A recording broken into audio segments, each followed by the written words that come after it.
कहो नानक जाके पूरे पाग, कहो नानक जाके पूरे पाग।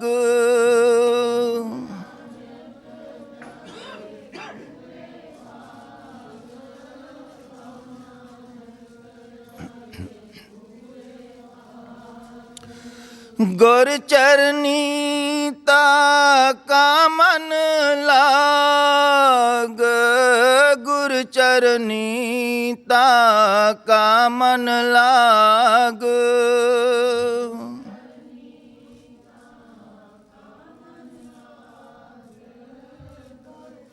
नीता का मन लाग।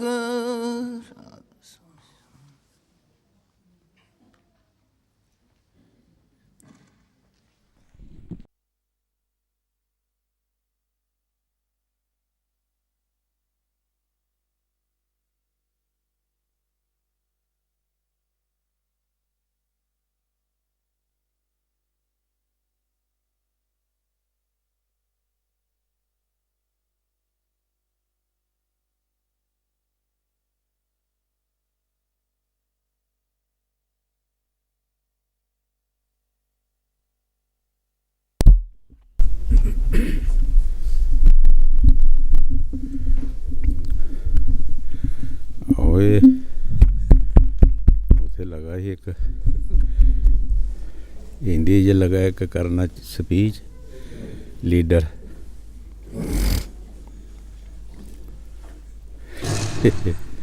हुण एह्दा पता नहीं लगता की करदा। स्पीच करन लगा तो कहंदा भैणो भराओ माईओ बजुर्गो ते इनू लाया नौ लत्त कहंदा वो तुहाडी मां दी पई है करंट करंट पई कहंदा तुहाडी मां दी सीधा कर लगा ना फिर आपे वो करंट पै गया। पहले सारे दे नाम ले ले। चलो तुसीं खुश तो हो गए हो ना, भावें चलो किसी तरीके नाल होए, अस्से तो है हो ना।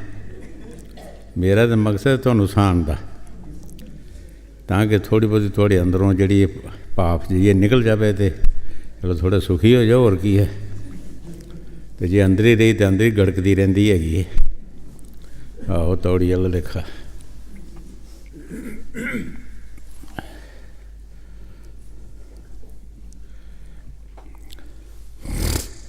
मैं सवेरे इन्हें अगे सवाल पाया ही जोड़े मेरे नाल बंदे गए। चलो आप है तो रखड़ी का दिन है ना, अज आप गल्लां कर लीए तद की है। हाँ जी, हसना खेडना ही होंदा ना। मैं ना अगे सवाल पाया है भी तुसीं दसो भी मिठी चीज़ किहड़ी है दुनिया च जिहदे नाल जी अकदा नहीं थकदा नहीं, वो दसो किहड़ी है। तो इन्हें किसी ने दसिया नहीं सानू कुछ भी। ये तुहानूं किसी नूं पता तुसीं दस दो। हैं हैं नाम भी नहीं हैगा। ये भी छड्डिए बंदा चली जाता है, कई छड़ दिता है। इत्थे जीत सिंह ने कहा मैं 7 साल नाम जपिया तो फिर मैं छड़ दिता। नाम की है? नाम सतगुर की शरण है। तो सतगुर की शरण छड़ दी तो नाम छड़ दिता। नाम कित्थे रहा फिर? होर कोई दसो, होर कोई दसो। ये भी किसी वेले नहीं पूरी रहिंदी, ये भी किसी वेले कौड़ी हो जाती है। होर कोई दसो हैं इन्हां हैं की हैं? आओ दसो की दसिया? गुड़ वो भी जिन्ने चਿਰ खाओ इन्ने चਿਰ ही मुड़िए वो भी अक्की जाता बंदा। ज़्यादा नहीं खादा जाता। जिहड़ी ज़्यादा चीज़ खाधी जाती है वो दसो। साढ़े उत्थे आई डेरे च एक जंज मराशी ले वे तमाशा करन, अपन नकलां ले वे करन। ਸਾਡੇ ਕੋਲ ਇੱਕ ਬਿਜਲੀ ਵਾਲਾ ਬੰਦਾ ਰਹਿੰਦਾ, ਉਹਦਾ ਨਾਂ ਵੀ ਅਸੀਂ ਮਰਾਸ਼ੀਏ ਪਾਏ ਦਾ। ਉਹ ਵੀ ਲੈ ਪਿਆ ਨਕਲਾਂ ਕਰਨ। ਉਹ ਇੱਕ ਲੱਗਾ ਉਹਨੂੰ ਪੁੱਛਣਾ, ਇਹ ਮਿੱਠੀ ਚੀਜ਼ ਕਿਹੜੀ ਹੁੰਦੀ ਹੈ? ਸੇਬ ਹੁੰਦੇ ਆ? ਨਹੀਂ ਨਹੀਂ। ਹੋਰ ਇਹ ਅੰਗੂਰ ਹੁੰਦੇ ਆ? ਨਹੀਂ, ਉਹ ਵੀ ਨਹੀਂ। ਮਰੂਦ? ਉਹ ਵੀ ਨਹੀਂ। ਉਹਨੂੰ ਸਾਰੀਆਂ ਚੀਜ਼ਾਂ ਦੱਸੀਆਂ। ਫਿਰ ਜਿਹਦੇ ਨਾਲ ਬੰਦਾ ਅੱਕਦਾ ਨਹੀਂ ਹੈਗਾ, ਸਵਾਦ ਆਈ ਜਾਵੇ, ਤੁਰੀ ਜਾਵੇ। ਇਹ ਉਹ ਕੀ ਹੈ? ਇਹ ਖੁਰਕ।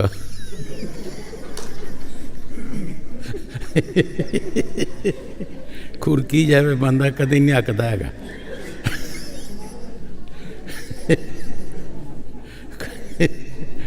ਨਹੀਂ, ਤੁਸੀਂ ਦੇਖੋ, ਬੰਦਾ ਜਿੰਨੇ ਚਿਰ ਮਰਜ਼ੀ ਖੁਰਕੀ ਜਾ ਅੱਕਦਾ ਤਾਂ ਨਹੀਂ। ਹੋਰ ਉਹ ਕਹਿੰਦਾ ਖੁਰਕ ਹੈ।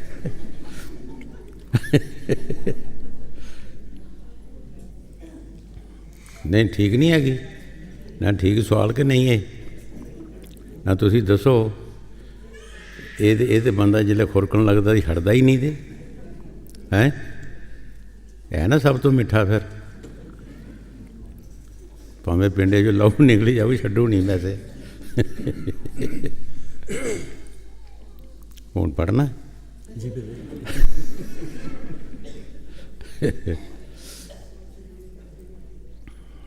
ਚੱਲ ਪੜ੍ਹ ਲੈ ਫਿਰ। ਅਸੀਂ ਤਾਂ ਸਫ਼ਰ ਕਰੀ ਆਏ ਹਾਂ ਕਿੰਨਾ ਬੜਾ।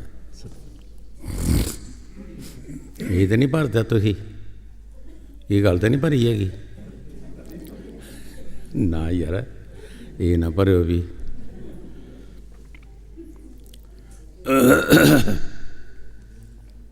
ਪੜ੍ਹੋ। ਬਾਣੀ ਸ਼੍ਰੀ ਗੁਰੂ ਗ੍ਰੰਥ ਸਾਹਿਬ ਜੀ, ਕਲਿਆਣ ਮਹੱਲਾ ਚੌਥਾ। ਰਾਮ ਹਮ ਦਾਸਨ ਦਾਸ ਕਰੀ ਜੈ, ਰਾਮ ਹਮ ਦਾਸਨ ਦਾਸ ਕਰੀ ਜੈ।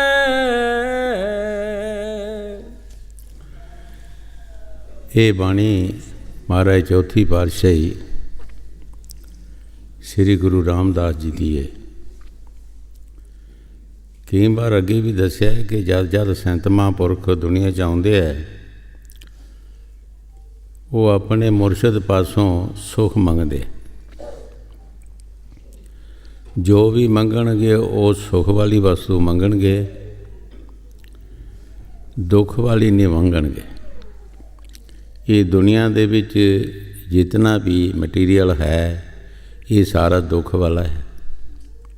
ਨਾ ਹਮੇਸ਼ਾ ਕਿਸੇ ਪਾਸ ਰਹਿੰਦਾ ਹੈ ਅਤੇ ਨਾ ਇਹ ਰਹਿਣਾ ਹੈ। ਗੁਰੂ ਸਾਹਿਬ ਜੀ ਜੋ ਬਾਣੀ 'ਚ ਫਰਮਾ ਰਹੇ, ਠੀਕ ਫਰਮਾ ਰਹੇ ਹੈ। ਐ ਰਾਮ, ਮੈਨੂੰ ਆਪਣੇ ਦਾਸਾਂ ਦਾ ਦਾਸ ਬਣਾ ਦੇ। ਕੁਛ ਨਹੀਂ ਮੰਗਿਆ, ਨਾ ਕੋਈ ਮਾਇਆ ਮੰਗੀ, ਪਰਿਵਾਰ ਨਹੀਂ ਮੰਗਿਆ, ਮਾਣ ਵਡਿਆਈ ਨਹੀਂ ਮੰਗੀ। ਕੋਈ ਚੀਜ਼ ਵੀ ਹਮੇਸ਼ਾ ਵਾਸਤੇ ਸੁੱਖ ਨਹੀਂ ਦਿੰਦੀ। ਦਾਸਾਂ ਦੇ ਦਾਸ ਬਣਨਾ, ਇਹਦੇ ਵਿੱਚ ਸੁੱਖ ਹੈ। ਔਰ ਜਿਨ੍ਹਾਂ ਸੰਤਾਂ ਨੂੰ ਜਿੱਥੋਂ ਸੁੱਖ ਮਿਲਿਆ, ਉਹੀ ਉਹਨਾਂ ਬਾਣੀ ਵਿੱਚ ਲਿਖ ਦਿੱਤਾ ਹੈ। ਦਾਸਾਂ ਦੇ ਦਾਸ ਬਣਨ ਵਾਸਤੇ ਕੁਛ ਟਾਈਮ ਦੀ ਜ਼ਰੂਰਤ ਹੈ। ਜਿਸ ਤਰ੍ਹਾਂ ਅੱਗੇ ਵੀ ਕਈ ਵਾਰ ਦੱਸਿਆ ਹੈ ਕਿ ਹਰ ਇੱਕ ਚੀਜ਼ ਕੋਈ ਵੀ ਬੰਦਾ ਬਣਾਉਂਦਾ ਹੈ, ਉਸ ਨੂੰ ਟਾਈਮ ਲੱਗਦਾ ਹੈ। ਇੱਕ ਮਕਾਨ ਹੀ ਅਸੀਂ ਬਣਾਉਂਦੇ ਹਾਂ, ਉਸ ਨੂੰ ਟਾਈਮ ਲੱਗਦਾ ਹੈ। ਕੋਈ ਹੋਰ ਗਹਿਣਾ ਬਣਾਉਂਦੇ ਹਾਂ, ਉਸ ਨੂੰ ਟਾਈਮ ਲੱਗਦਾ ਹੈ। ਕਿਸੇ ਪੌਦੇ ਦਾ ਅਸੀਂ ਫਲ ਖਾਣਾ ਚਾਹੁੰਦੇ ਹਾਂ, ਉਹਨੂੰ ਵੀ ਟਾਈਮ ਲੱਗਦਾ ਹੈ। ਦਾਸਾਂ ਦੇ ਦਾਸ ਬਣਨ ਵਾਸਤੇ ਵੀ ਟਾਈਮ ਲੱਗਦਾ ਹੈ। ਗੁਰੂ ਸਾਹਿਬ ਜੀ ਅੱਗੇ ਫਰਮਾਉਣਗੇ ਕਿ ਤੂੰ ਕਿਸ ਤਰ੍ਹਾਂ ਬਣ ਸਕਦਾ ਦਾਸਾਂ ਦਾ ਦਾਸ, ਕਿਸ ਕੰਮ ਨਾਲ ਬਣ ਸਕਦਾ, ਕੀ ਕਰਨਾ ਚਾਹੀਦਾ ਹੈ। ਹਾਂਜੀ। ਰਾਮ ਹਮ ਦਾਸਨ ਦਾਸ ਕਰੀ ਜੈ, जब लग सांस होए मन अंतर, साधु तूर पवीजै।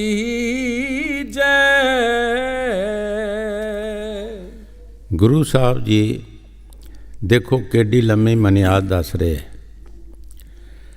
ਕਿ ਜਦ ਤੱਕ ਤੇਰੇ ਸਰੀਰ ਦੇ ਵਿੱਚ ਸਵਾਸ ਨੇ ਇੰਨੇ ਚਿਰ ਤੂੰ ਸਾਧੂ ਧੂੜ, ਸਾਧੂ ਦੀ ਧੂੜੀ ਕਿਹੜੀ ਹੈ? ਉਹ ਸ਼ਬਦ, ਉਹ ਸ਼ਬਦ ਦੀ ਕਮਾਈ ਕਰ, ਮਿਹਨਤ ਕਰ।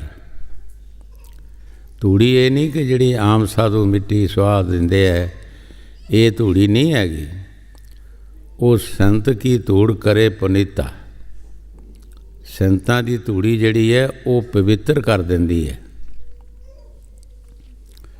ਕਈ ਵਾਰ ਅੱਗੇ ਵੀ ਦੱਸਿਆ ਕਿ ਇੱਕ ਮਹਾਤਮਾ ਸੀ, ਉਹਦੀ ਕੁਠੀਆ ਦੇ ਲਾਗੇ ਜਿੱਦਣ ਉਹ ਆਉਂਦਾ ਜਾਂਦਾ ਸੀ ਕਿਸੇ ਨਿੰਦਕ ਨੇ ਦੁਕਾਨ ਪਾ ਲਈ, ਪਰ ਦੁਕਾਨ ਜਿਹੜੀ ਪਾਈ ਉਹਦਾ ਉਹ ਪੇਸ਼ਾ ਨਹੀਂ ਸੀ ਜੋ ਕੁਛ ਉਹਨੇ ਰੱਖਿਆ ਉੱਥੇ। ਆਉਂਦੇ ਜਾਂਦੇ ਸੰਤਾਂ ਦਾ ਉਹ ਉਹਨਾਂ ਦੀ ਨਿੰਦਿਆ ਕਰਿਆ ਕਰੇ। ਆਖਰ ਟਾਈਮ ਜਦ ਉਸ ਦਾ ਆਇਆ, ਜਮਦੂਤ ਆ ਗਏ। ਜਮਦੂਤ ਉਹਦੀ ਰੂਹ ਨੂੰ ਕੱਢ ਕੇ ਲੈ ਗਏ। ਜਦ ਧਰਮਰਾਜ ਨੇ ਲੇਖਾ ਕੀਤਾ ਤਾਂ ਕੋਈ ਵੀ ਨੇਕ ਪਾਕ ਕੰਮ ਨਹੀਂ ਨਿਕਲਿਆ। ਜਦ ਸੰਤਾਂ ਦੀ ਨਿੰਦਿਆ ਹੀ ਹੈ ਤੇ ਉਹ ਇਹ ਤੋਂ ਬੜਾ ਜ਼ੁਲਮ ਹੈ ਵੀ ਕੀ ਹੈ। ਜਿਤਨੇ ਮਰਜ਼ੀ ਹੋਰ ਅਸੀਂ ਦਾਨ ਪੁੰਨ ਕਰ ਲਈਏ, ਤੀਰਥ ਯਾਤਰਾ ਕਰ ਲਈਏ ਜਾਂ ਹੋਰ ਕੁਛ ਕਰ ਲਈਏ, ਜੇ ਅਸੀਂ ਨਿੰਦਿਆ ਕਰਦੇ ਹਾਂ ਤਾਂ ਸਭ ਕੁਝ ਫਨਾ ਹੈ। ਨਰਕਾਂ 'ਚ ਸੁੱਟ ਦਿੱਤਾ, ਨਰਕਾਂ ਦੀ ਸਜ਼ਾ ਦੇ ਦਿੱਤੀ। ਜਦੋਂ ਉਹ ਨਰਕਾਂ ਵਿੱਚ ਗਿਆ ਤਾਂ ਸਾਰੇ ਨਰਕ ਠੰਡੇ ਹੋ ਗਏ। ਜਿਤਨੀਆਂ ਵੀ ਰੂਹਾਂ ਸੀਆਂ ਬੜੇ ਆਰਾਮ ਨਾਲ ਬੈਠ ਗਈਆਂ। ਨਰਕਾਂ ਦੇ ਮੁਖਤਿਆਰ ਨੇ ਪੁੱਛਿਆ, ਭਾਈ ਇਹ ਕਿਸੇ ਮਹਾਤਮਾ ਨੂੰ ਤੇ ਨਹੀਂ ਤੁਸੀਂ ਲਿਆਏ ਇੱਥੇ? ਇਹ ਤਾਂ ਸਾਰੇ ਨਰਕ ਠੰਡੇ ਹੋ ਗਏ ਹੈ, ਇਹਦਾ ਫਿਰ ਹਿਸਾਬ ਕਰੋ। ਫਿਰ ਹਿਸਾਬ ਕੀਤਾ। ਫਿਰ ਉਹਨਾਂ ਦੱਸਿਆ, ਮਹਾਰਾਜ ਅਸੀਂ ਇੱਕ ਗੱਲ ਨਹੀਂ ਲਿਖ ਸਕੇ ਕਿ ਇੱਕ ਮਹਾਂਪੁਰਖ ਦੀ ਦੁਕਾਨ ਦੇ ਕੋਲੋਂ ਲੰਘਦੇ ਸਨ, ਇਹ ਨਿੰਦਿਆ ਕਰਦਾ ਹੁੰਦਾ ਸੀ। ਉਹਨਾਂ ਦੀ ਜਿਹੜੀ ਹਵਾ ਸੀ, ਟੱਕਰ ਖਾ ਕੇ ਉਹਨਾਂ ਦੇ ਨਾਲ ਹਵਾ ਲੱਗਦੀ ਸੀ ਇਸ ਨੂੰ, ਉਹ ਇਹਨੂੰ ਪਵਿੱਤਰ ਕਰ ਗਈ। ਹਜ਼ੂਰ ਕਈ ਵਾਰ ਫਰਮਾਉਂਦੇ ਹੁੰਦੇ ਸੀ ਕਿ ਜਿਹੜੀ ਰੂੜੀਆਂ ਤੋਂ ਹਵਾ ਜਾਂਦੀ ਹੈ ਉਹਦੇ ਵਿੱਚ ਬੰਦੇ ਨੂੰ ਕਿੰਨਾ ਚੈਨ ਆਉਂਦਾ ਹੈ, ਜਿਹੜੀ ਬਗੀਚਿਆਂ ਦੇ ਵਿੱਚੋਂ ਲੰਘਦੀ ਹੈ ਉਹਦੇ ਵਿੱਚੋਂ ਕਿਤਨੀ ਖੁਸ਼ੀ ਆਉਂਦੀ ਹੈ। ਸਾਡੇ ਅੰਦਰ ਕਾਮ, ਕ੍ਰੋਧ, ਮੋਹ, ਲੋਭ, ਹੰਕਾਰ ਦੀਆਂ ਰੂੜੀਆਂ ਨੇ। ਸਾਡੀ ਹਵਾ ਜਿਹੜੀ ਆ ਉਹ ਕੋਈ ਕੰਮ ਨਹੀਂ ਦਿੰਦੀ। ਜਿਨ੍ਹਾਂ ਸੰਤਾਂ ਦੇ ਅੰਦਰ ਉਹ ਸ਼ਬਦ ਦੀ ਤਾਕਤ ਹੈ, ਇਹਨਾਂ ਰੂੜੀਆਂ ਨੂੰ ਖਤਮ ਕੀਤਾ ਹੈ, ਅੰਦਰ ਪਵਿੱਤਰਤਾ ਹੀ ਆ ਗਈ ਹੈ। ਉਹਨਾਂ ਦੇ ਨਾਲ ਜਿਹੜੀ ਟੱਕਰ ਖਾ ਕੇ ਹਵਾ ਦੂਸਰੇ ਨੂੰ ਲੱਗੇਗੀ, ਉਸ ਨੂੰ ਉਹ ਫਾਇਦਾ ਦੇਗੀ। ਉਹਨੂੰ ਧੂੜੀ ਕਿਹਾ ਹੈ।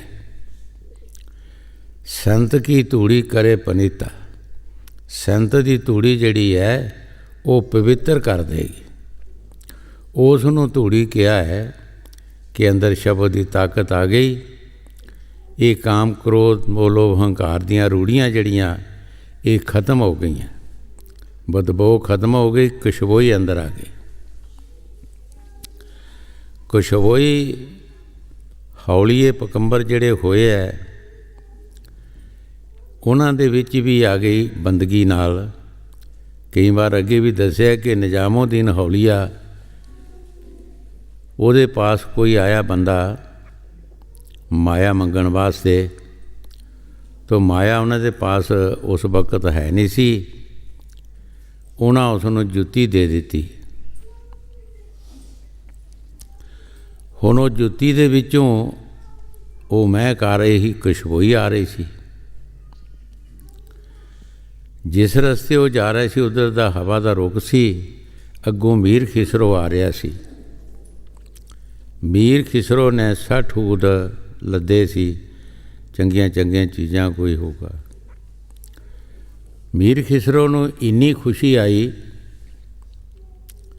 ਤੇ ਸੋਚਦਾ ਹੈ ਕਿ ਅੱਜ ਮੈਨੂੰ ਇਤਨਾ ਆਨੰਦ, ਇਤਨੀ ਖੁਸ਼ੀ ਆ ਰਹੀ ਹੈ, ਜਾਂ ਮੇਰਾ ਮੁਰਸ਼ਿਦ ਇੱਧਰੋਂ ਆ ਰਿਹਾ ਜਾਂ ਮੁਰਸ਼ਿਦ ਕੋਲੋਂ ਕੋਈ ਚੀਜ਼ ਲੈ ਕੇ ਆ ਰਿਹਾ। ਇੰਨੀ ਖੁਸ਼ੀ ਕਦੀ ਆਈ ਨਹੀਂ। ਜਦੋਂ ਉਹ ਕੋਲੋਂ ਦੀ ਲੰਘ ਗਿਆ, ਹਵਾ ਦਾ ਰੁਖ ਸੀ, ਉੱਧਰ ਉਹ ਖੁਸ਼ੀ ਖਤਮ ਹੋ ਗਈ।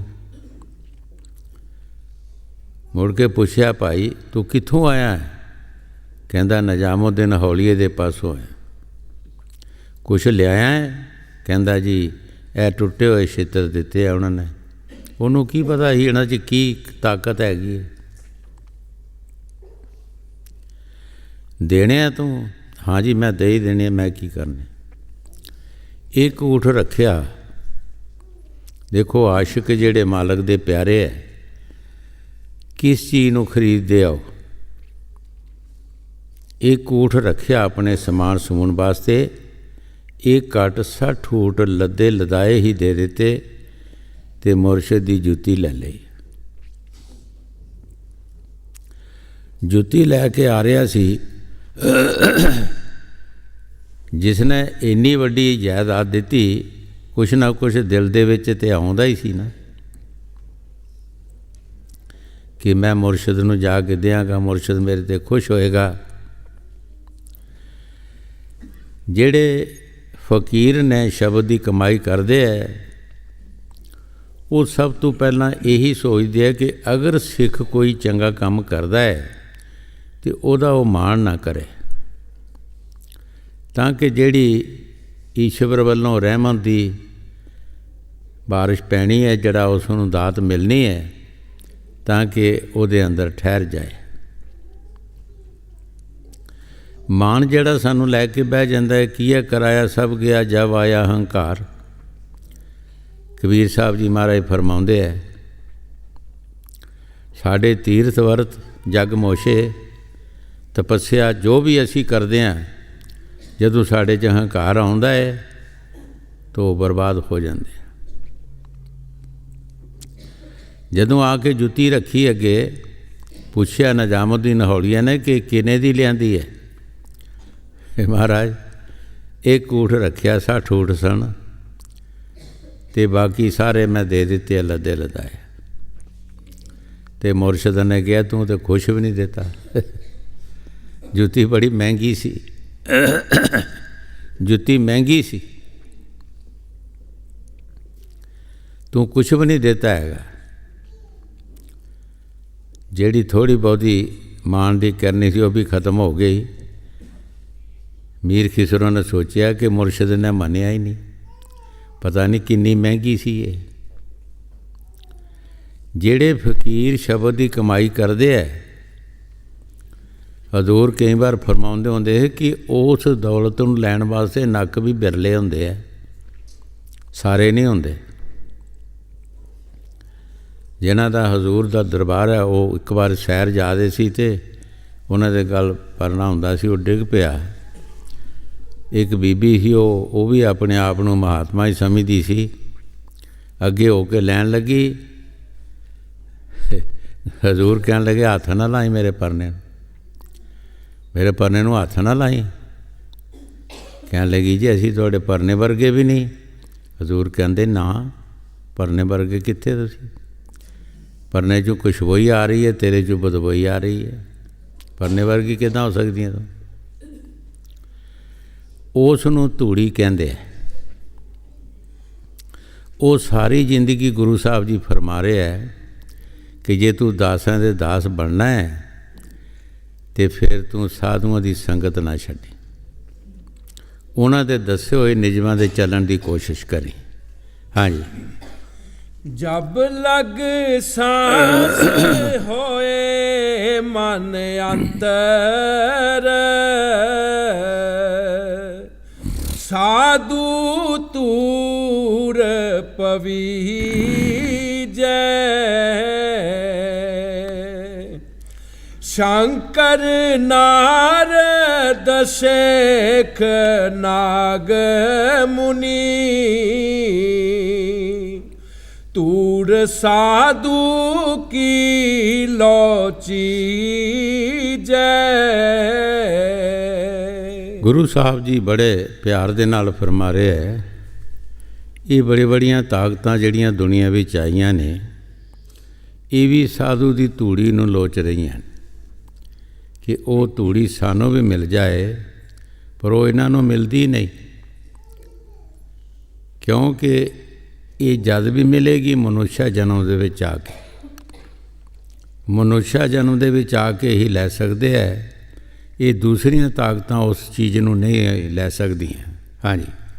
ਸ਼ੰਕਰ ਨਾਰਦ ਸ਼ੇਖ ਨਾਗ ਮੁਨੀ ਤੂਰ ਸਾਧੂ ਕੀ ਲੋਚੀ ਜੈ। ਪਵਨ ਪਵਨ ਪਵੇਤ ਹੋਏ ਸਭ ये साधु चरण तरी जय। गुरु साहब जी साधु की तारीफ कर रहे हैं कि जिथे साधु चरण रखते हैं वो भूमि भी पवित्र हो जाती है। कई बार अगे भी दसिया है कि कबीर साहब जी महाराज जदों काशी दे विच शहरा वालियां ने बहुत तकलीफ दी,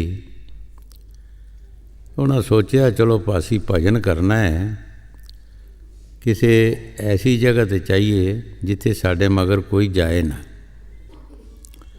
साढ़े आलम फाजला ने एक देश नूं रद्दिया सी जिन्हों अड़ंबा करके क्या मगहर भी कहते हैं कि ऐस जगह ते जे कोई मरेगा वो गधे की जून विच जा सकता है। उस जगह ते कोई है नहीं सी, इसे तरह ही जंगल बने सन, कोई भी नहीं सी जाता। कबीर साहब जी उत्थे चला गए। हौली हौली उन्हां दे जिहड़े शरधालू सी वो भी चला गए, कलोनियाँ बन गई, जमीन आबाद हो गई, फसल होना शुरू हो गए। कबीर साहब जी महाराज ने उस भूमि से जाके अपनी तपस्या की, शरीर भी उत्थे ही छड्डिया उन्होंने।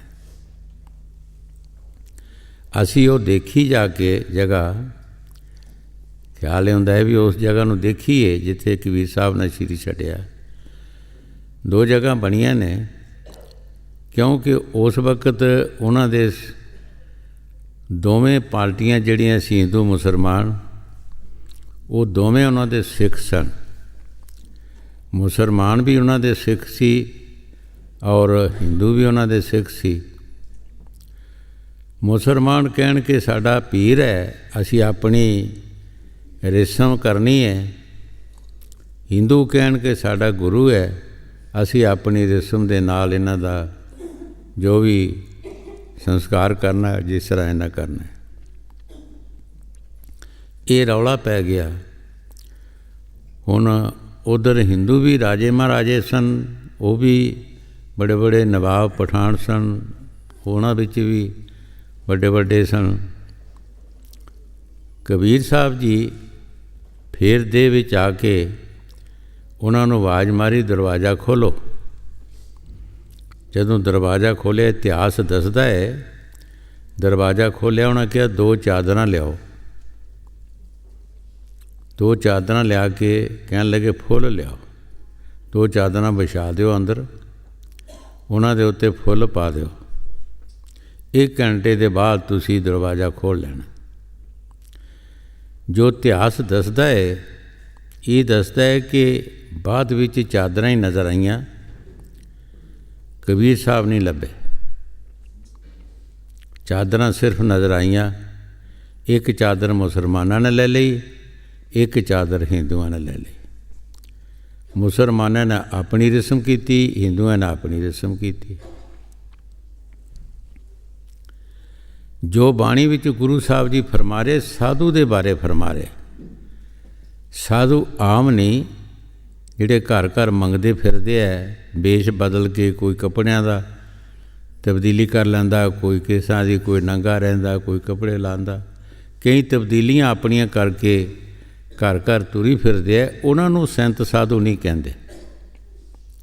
ਸਾਧੂ ਉਸ ਨੂੰ ਕਹਿੰਦੇ ਆ ਜਿਸ ਨੇ ਆਪਣੇ ਮਨ ਦੀ ਸਾਧਨਾ ਕੀਤੀ ਹੈ, ਮਨ ਦੀਆਂ ਪ੍ਰਕਿਰਤੀਆਂ ਦੀ ਸਾਧਨਾ ਕੀਤੀ ਹੈ, ਜਿਹਦੇ ਅੰਦਰ ਉਹ ਜਦ ਸਤ ਹੈ, ਜਿਸ ਨੇ ਨਾਮ ਦੀ ਕਮਾਈ ਕੀਤੀ ਹੈ, ਜਿਸ ਦੀ ਧੂੜੀ ਬਾਰੇ ਗੁਰੂ ਸਾਹਿਬ ਜੀ ਫਰਮਾ ਰਹੇ ਹੈ, ਉਸ ਨੂੰ ਸਾਧੂ ਕਹਿੰਦੇ। ਆਮ ਨਹੀਂ ਸਾਧੂ। ਆਮ ਤੇ ਵੇਸ਼ ਬਦਲ ਲੈਂਦੇ ਹਾਂ ਅਸੀਂ, ਕੱਪੜਿਆਂ ਦਾ ਵੇਸ਼ ਬਦਲ ਲਿਆ, ਕੋਈ ਡਰੈਸ ਬਣਾ ਲਿਆ, ਕਦੀ ਕੇਸ ਬਣਾ ਲਏ, ਕਦੀ ਰੱਖ ਲਏ, ਜਾਂ ਕੋਈ ਹੋਰ ਅਸੀਂ ਆਪਣਾ ਬਦਲੀ ਕਰ ਲਈ ਲੋਕਾਂ ਨੂੰ ਦੱਸਣ ਵਾਸਤੇ।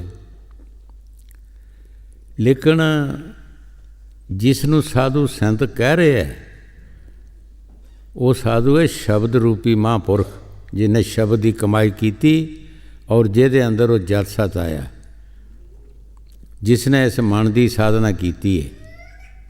ਮਨ ਦੀ ਜਿਹਨੇ ਸਾਧਨਾ ਕਰ ਲਈ, ਉਹਦੀਆਂ ਸਾਰੀਆਂ ਸ਼ਾਖਾਂ ਜਿਹੜੀਆਂ ਸੀਆਂ, ਜਿਸ ਤਰ੍ਹਾਂ ਹਜ਼ੂਰ ਕਈ ਵਾਰ ਫਰਮਾਉਂਦੇ ਹੁੰਦੇ ਸੀ, ਜਦੋਂ ਅਫਸਰ ਹਥਿਆਰ ਸੁੱਟ ਦਿੰਦਾ ਹੈ ਅਤੇ ਕਾਬੂ ਆ ਜਾਂਦਾ ਹੈ, ਅਤੇ ਜਿਹੜੇ ਸਿਪਾਹੀ ਹੁੰਦੇ ਉਹ ਪਹਿਲਾਂ ਹੀ ਹਥਿਆਰ ਸੁੱਟ ਦਿੰਦੇ। ਇਸੇ ਤਰ੍ਹਾਂ ਇਹ ਜਿਤਨੀਆਂ ਵੀ ਸਾਡੇ ਅੰਦਰ ਪ੍ਰਕਿਰਤੀਆਂ ਨੇ, ਇਹਨਾਂ ਦਾ ਅਵਸਰ ਜਿਹੜਾ ਮਨ ਹੈ, ਜਦੋਂ ਮਨ ਕਾਬੂ ਆ ਜਾਏਗਾ ਤੇ ਸਾਰੀਆਂ ਕਾਬੂ ਆ ਜਾਂਦੀਆਂ। ਗੁਰੂ ਸਾਹਿਬ ਜੀ ਫਰਮਾਉਂਦੇ ਆ, ਮਨ ਕੇ ਜੀਤੇ ਜੀਤ ਹੈ, ਮਨ ਕੇ ਹਾਰੇ ਹਾਰ। ਜੇ ਮਨ ਕਾਬੂ ਆ ਗਿਆ ਸਮਝ ਲਓ ਜਿੱਤ ਲਿਆ, ਜੇ ਨਹੀਂ ਕਾਬੂ ਆ ਗਿਆ ਤਾਂ ਅਸੀਂ ਹਾਰ ਗਏ ਸਭ ਕੁਛ। ਫਕੀਰਾਂ ਨੇ ਦਿਨ ਰਾਤ ਜਿਹੜੀ ਨਾਮ ਦੀ ਕਮਾਈ ਕੀਤੀ ਹੈ, ਉਹ ਇਸ ਮਨ ਨੂੰ ਕਾਬੂ ਕਰਨ ਵਾਸਤੇ, ਔਰ ਉਹਨਾਂ ਦੇ ਅੰਦਰ ਜਦ ਸਤ, ਉਹ ਸੀਲ ਸੰਦੋਖ ਆ ਜਾਂਦਾ ਹੈ, ਉਸ ਨੂੰ ਸੰਤ ਧੂੜੀ ਕਹਿੰਦੇ। ਆਮ ਨਹੀਂ ਧੂੜੀ। ਨਾਮ ਕਿਸੇ ਪਾਸ ਆ ਸਕਦੀ ਹੈ ਸਵਾਏ ਨਾਮ ਦੀ ਕਮਾਈ ਦੇ। ਹਾਂਜੀ। ਪਵਨ ਪਵਨ ਪਵੇਤ ਹੋਏ ਸਭ, ਇਹ ਸਾਧੂ ਚਰਨ ਤਰੀ ਜੈ। ਹਰ ਇੱਕ ਜਗ੍ਹਾ ਦੇ ਵਿੱਚ ਵੱਖਰੀ ਵੱਖਰੀ ਤਸਵੀਰ ਹੁੰਦੀ ਹੈ। ਜੈਸਾ ਜੈਸਾ ਜਿਸ ਜਗ੍ਹਾ 'ਤੇ ਕੰਮ ਹੁੰਦਾ ਹੈ, ਉਹ ਜਗ੍ਹਾ ਦਾ ਰੁਖ ਵੀ ਉਸ ਤਰ੍ਹਾਂ ਦਾ ਬਣ ਜਾਂਦਾ ਹੈ। ਕਈ ਵਾਰ ਅੱਗੇ ਵੀ ਦੱਸਿਆ ਕਿ ਸਰਵਣ ਆਪਣੀ ਮਾਤਾ ਪਿਤਾ ਨੂੰ ਬਹਿੰਗੀ 'ਚ ਪਾ ਕੇ ਅੱਗੇ ਪਿੱਛੇ ਲੈਂਦਾ ਹੁੰਦਾ ਸੀ, ਜਿੱਧਰ ਜਾਣਾ ਹੁੰਦਾ ਸੀ। ਇੱਕ ਜਗ੍ਹਾ ਐਸੀ ਆਈ ਕਿ ਸਰਵਣ ਨੇ ਬਹਿੰਗੀ ਛੱਡ ਦਿੱਤੀ ਅਤੇ ਉਹਨਾਂ ਨੂੰ ਕਹਿੰਦਾ, ਮੈਨੂੰ ਪੈਸੇ ਦਿਓ ਫਿਰ ਮੈਂ ਤੁਹਾਨੂੰ ਅੱਗੇ ਲੈਣਾ ਹੈਗਾ। ਕਿਉਂਕਿ ਜਗ੍ਹਾ ਐਸੀ ਆ ਗਈ, ਬੁੱਧ ਭ੍ਰਿਸ਼ਟ ਹੋ ਗਈ, ਤਬਦੀਲੀ ਹੋ ਗਈ। ਉਹ ਸਿਆਣੇ ਸਨ, ਉਹਨਾਂ ਨੇ ਕਿਹਾ ਸਰਵਣ ਤੇ ਸਰਵਣ ਹੈ, ਸਾਡਾ ਪੁੱਤ ਐਸੀ ਤਾਂ ਨਹੀਂ ਹੋ ਸਕਦੀ, ਕੋਈ ਜਗ੍ਹਾ 'ਚ ਨੁਕਸ ਹੈ। ਕਹਿਣ ਲੱਗੇ, ਪੁੱਤ ਤੂੰ ਬਹਿੰਗੀ ਚੁੱਕ ਕੇ ਸਾਨੂੰ ਅੱਗੇ ਲੈ ਚੱਲ, ਅੱਗੇ ਚੱਲ ਕੇ ਤੈਨੂੰ ਅਸੀਂ ਪੈਸੇ ਦਿੰਦੇ ਹਾਂ।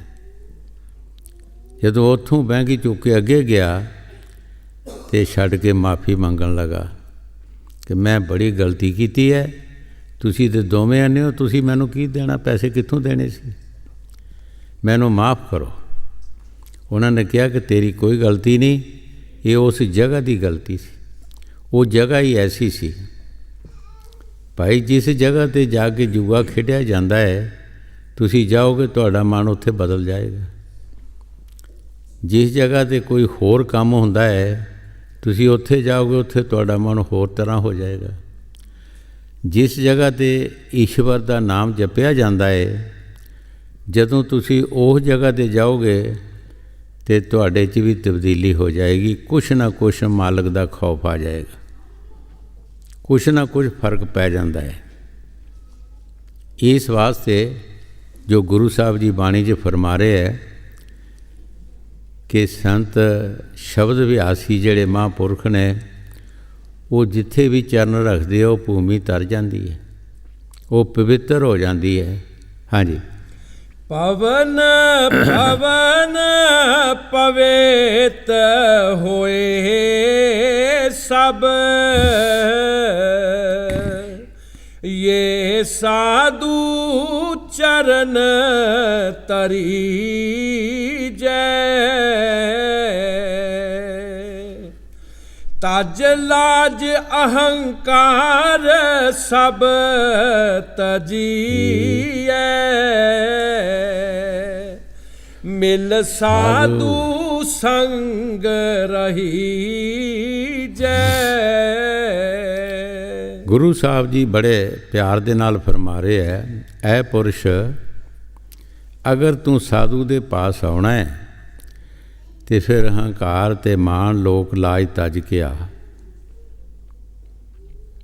ਇਹਨਾਂ ਨੂੰ ਰਾਹ ਵਿੱਚ ਹੀ ਛੱਡ ਦੇ ਔਰ ਫਿਰ ਸਾਧੂ ਦੀ ਸੰਗਤ ਕਰ, ਉਹਦੇ ਵਿੱਚੋਂ ਫਿਰ ਤੈਨੂੰ ਕੋਈ ਫਾਇਦਾ ਮਿਲੇਗਾ। ਜੇ ਸਾਡੇ ਵਿੱਚ ਹੰਕਾਰ ਤੇ ਮਾਣ ਹੈ, ਹੰਕਾਰ ਮਾਣ ਜਿਹੜਾ ਹੈ ਇਹ ਬੰਦੇ 'ਚ ਬਦੋ ਬਦੀ ਆ ਜਾਂਦਾ ਹੈ। ਜੈਸਾ ਜੈਸਾ ਵੀ ਕੋਈ ਹੁੰਦਾ ਹੈ ਐਸਾ ਹੀ ਉਹਦੇ ਵਿੱਚ ਆ ਜਾਂਦਾ ਹੈ। ਇਹ ਨਹੀਂ ਜ਼ਰੂਰੀ ਕੋਈ ਬੜੇ ਪਹਿਲਵਾਨਾਂ 'ਚ ਹੀ ਆਉਂਦਾ ਹੈ ਜਾਂ ਬੜੇ ਅਰਬਾਂਪਤੀਆਂ 'ਚ ਆਉਂਦਾ ਹੈ। ਜਿਹੜਾ ਇੱਕ ਰੋਜ਼ ਦੀ ਦਿਹਾੜੀ ਲਗਾਉਂਦਾ ਉਹਦੇ 'ਚ ਵੀ ਆ ਜਾਂਦਾ ਹੈ, ਈਮਾਨ ਉਹਦੇ 'ਚ ਵੀ ਆ ਜਾਂਦਾ ਹੈ।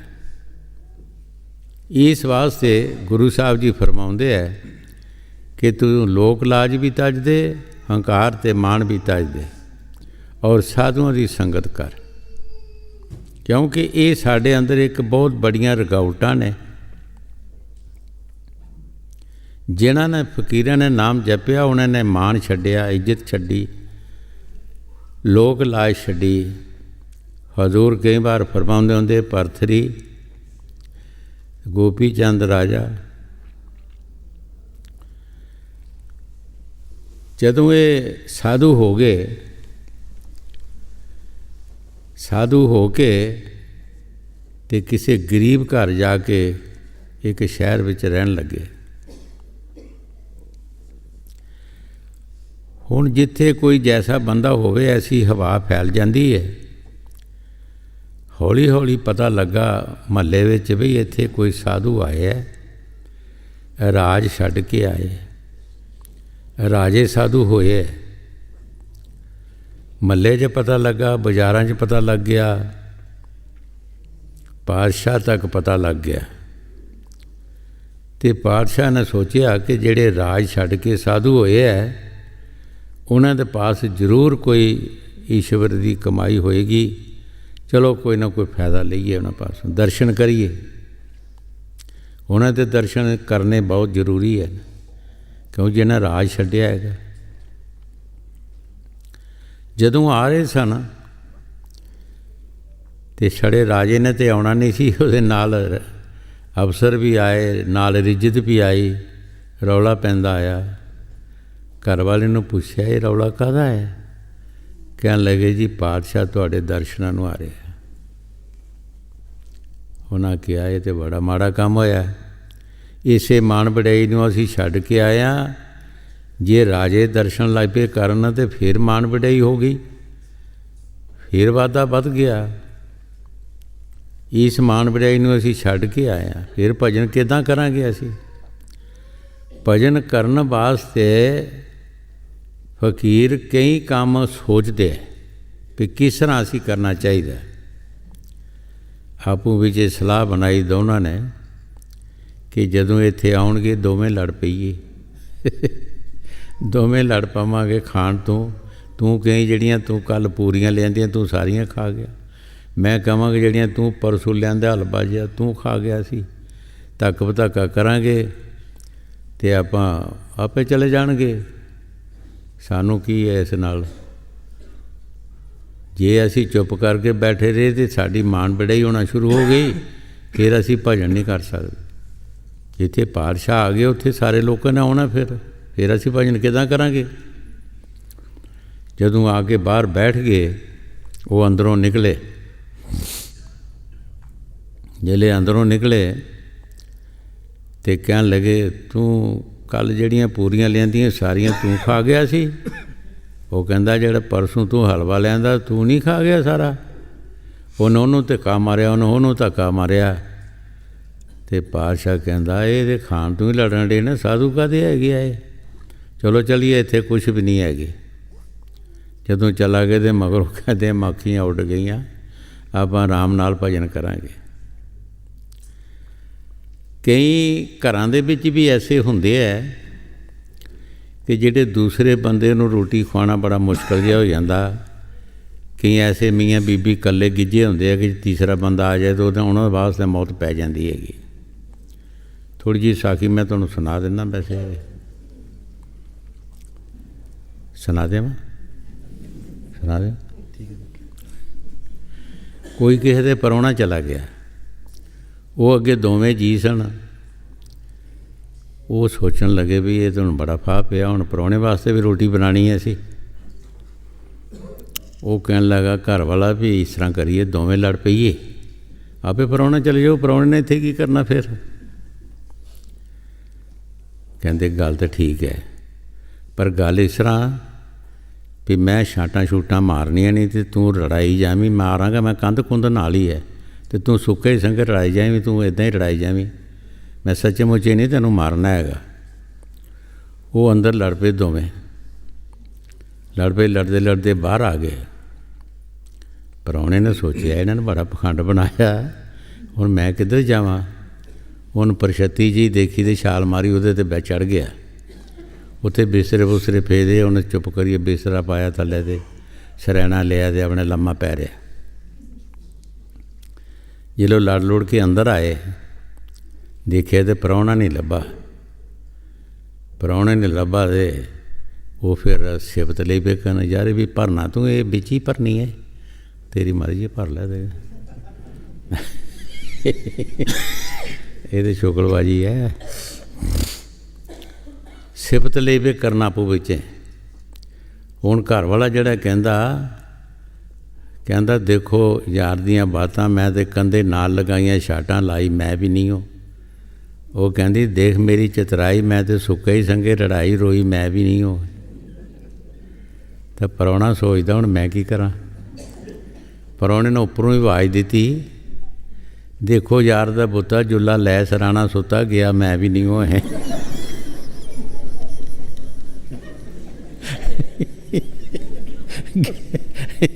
ਗਿਆ ਮੈਂ ਵੀ ਨਹੀਂ, ਮੈਂ ਵੀ ਖਾ ਕੇ ਜਾਣੀ ਹੈ। ਇਸ ਤਰ੍ਹਾਂ ਕਈ ਘਰਾਂ ਦੇ ਵਿੱਚ ਵੀ ਉੱਦਾਂ ਦੇ ਬੰਦੇ ਹੁੰਦੇ ਹੈ, ਅਤੇ ਕਈ ਐਸੇ ਹੁੰਦੇ ਆ ਵੀ ਕੋਈ ਪ੍ਰਾਹੁਣਾ ਜਿੰਨਾ ਚਿਰ ਨਹੀਂ ਆਵੇ ਉਹਨੂੰ ਸੰਦੋਖ ਨਹੀਂ ਆਉਂਦਾ। ਕਬੀਰ ਸਾਹਿਬ ਨੂੰ ਲੋਈ ਨੇ ਕਿਹਾ, ਕਬੀਰ ਮਹਾਰਾਜ ਅੱਜ ਸਾਡੇ 'ਤੇ ਦਿਨ ਬੜਾ ਮਾੜਾ ਹੈ। ਕਬੀਰ ਸਾਹਿਬ ਨੇ ਕਿਹਾ ਕੀ ਮਾੜਾ ਹੈ? ਕਹਿੰਦੇ ਅੱਜ ਸਾਡੇ ਕੋਈ ਸਾਧ ਪ੍ਰਾਹੁਣਾ ਨਹੀਂ ਆਇਆ। ਅੱਜ ਸਾਡੇ ਕੋਈ ਸਾਧ ਪ੍ਰਾਹੁਣਾ ਨਹੀਂ ਆਇਆ, ਸਾਡੇ 'ਤੇ ਬੜਾ ਮਾੜਾ ਦਿਨ ਹੈਗਾ। ਅੱਜ ਅਸੀਂ ਕਿਸੇ ਦੀ ਸੇਵਾ ਨਹੀਂ ਕਰ ਸਕੇ। ਕਈ ਇਸ ਤਰ੍ਹਾਂ ਦੇ ਵੀ ਹੈਗੇ ਹੈ, ਕਈ ਦੂਸਰੀ ਤਰ੍ਹਾਂ ਵੀ ਹੁੰਦੇ ਆ। ਕਿਸੇ ਨੂੰ ਪਾਣੀ ਪਿਲਾਉਣਾ ਵੀ ਔਖਾ ਉਹਨਾਂ ਨੂੰ ਹੁੰਦਾ ਹੈਗਾ। ਚੱਲ ਪਾੜ ਹੁਣ ਤੋਂ ਕਰ ਦੋ।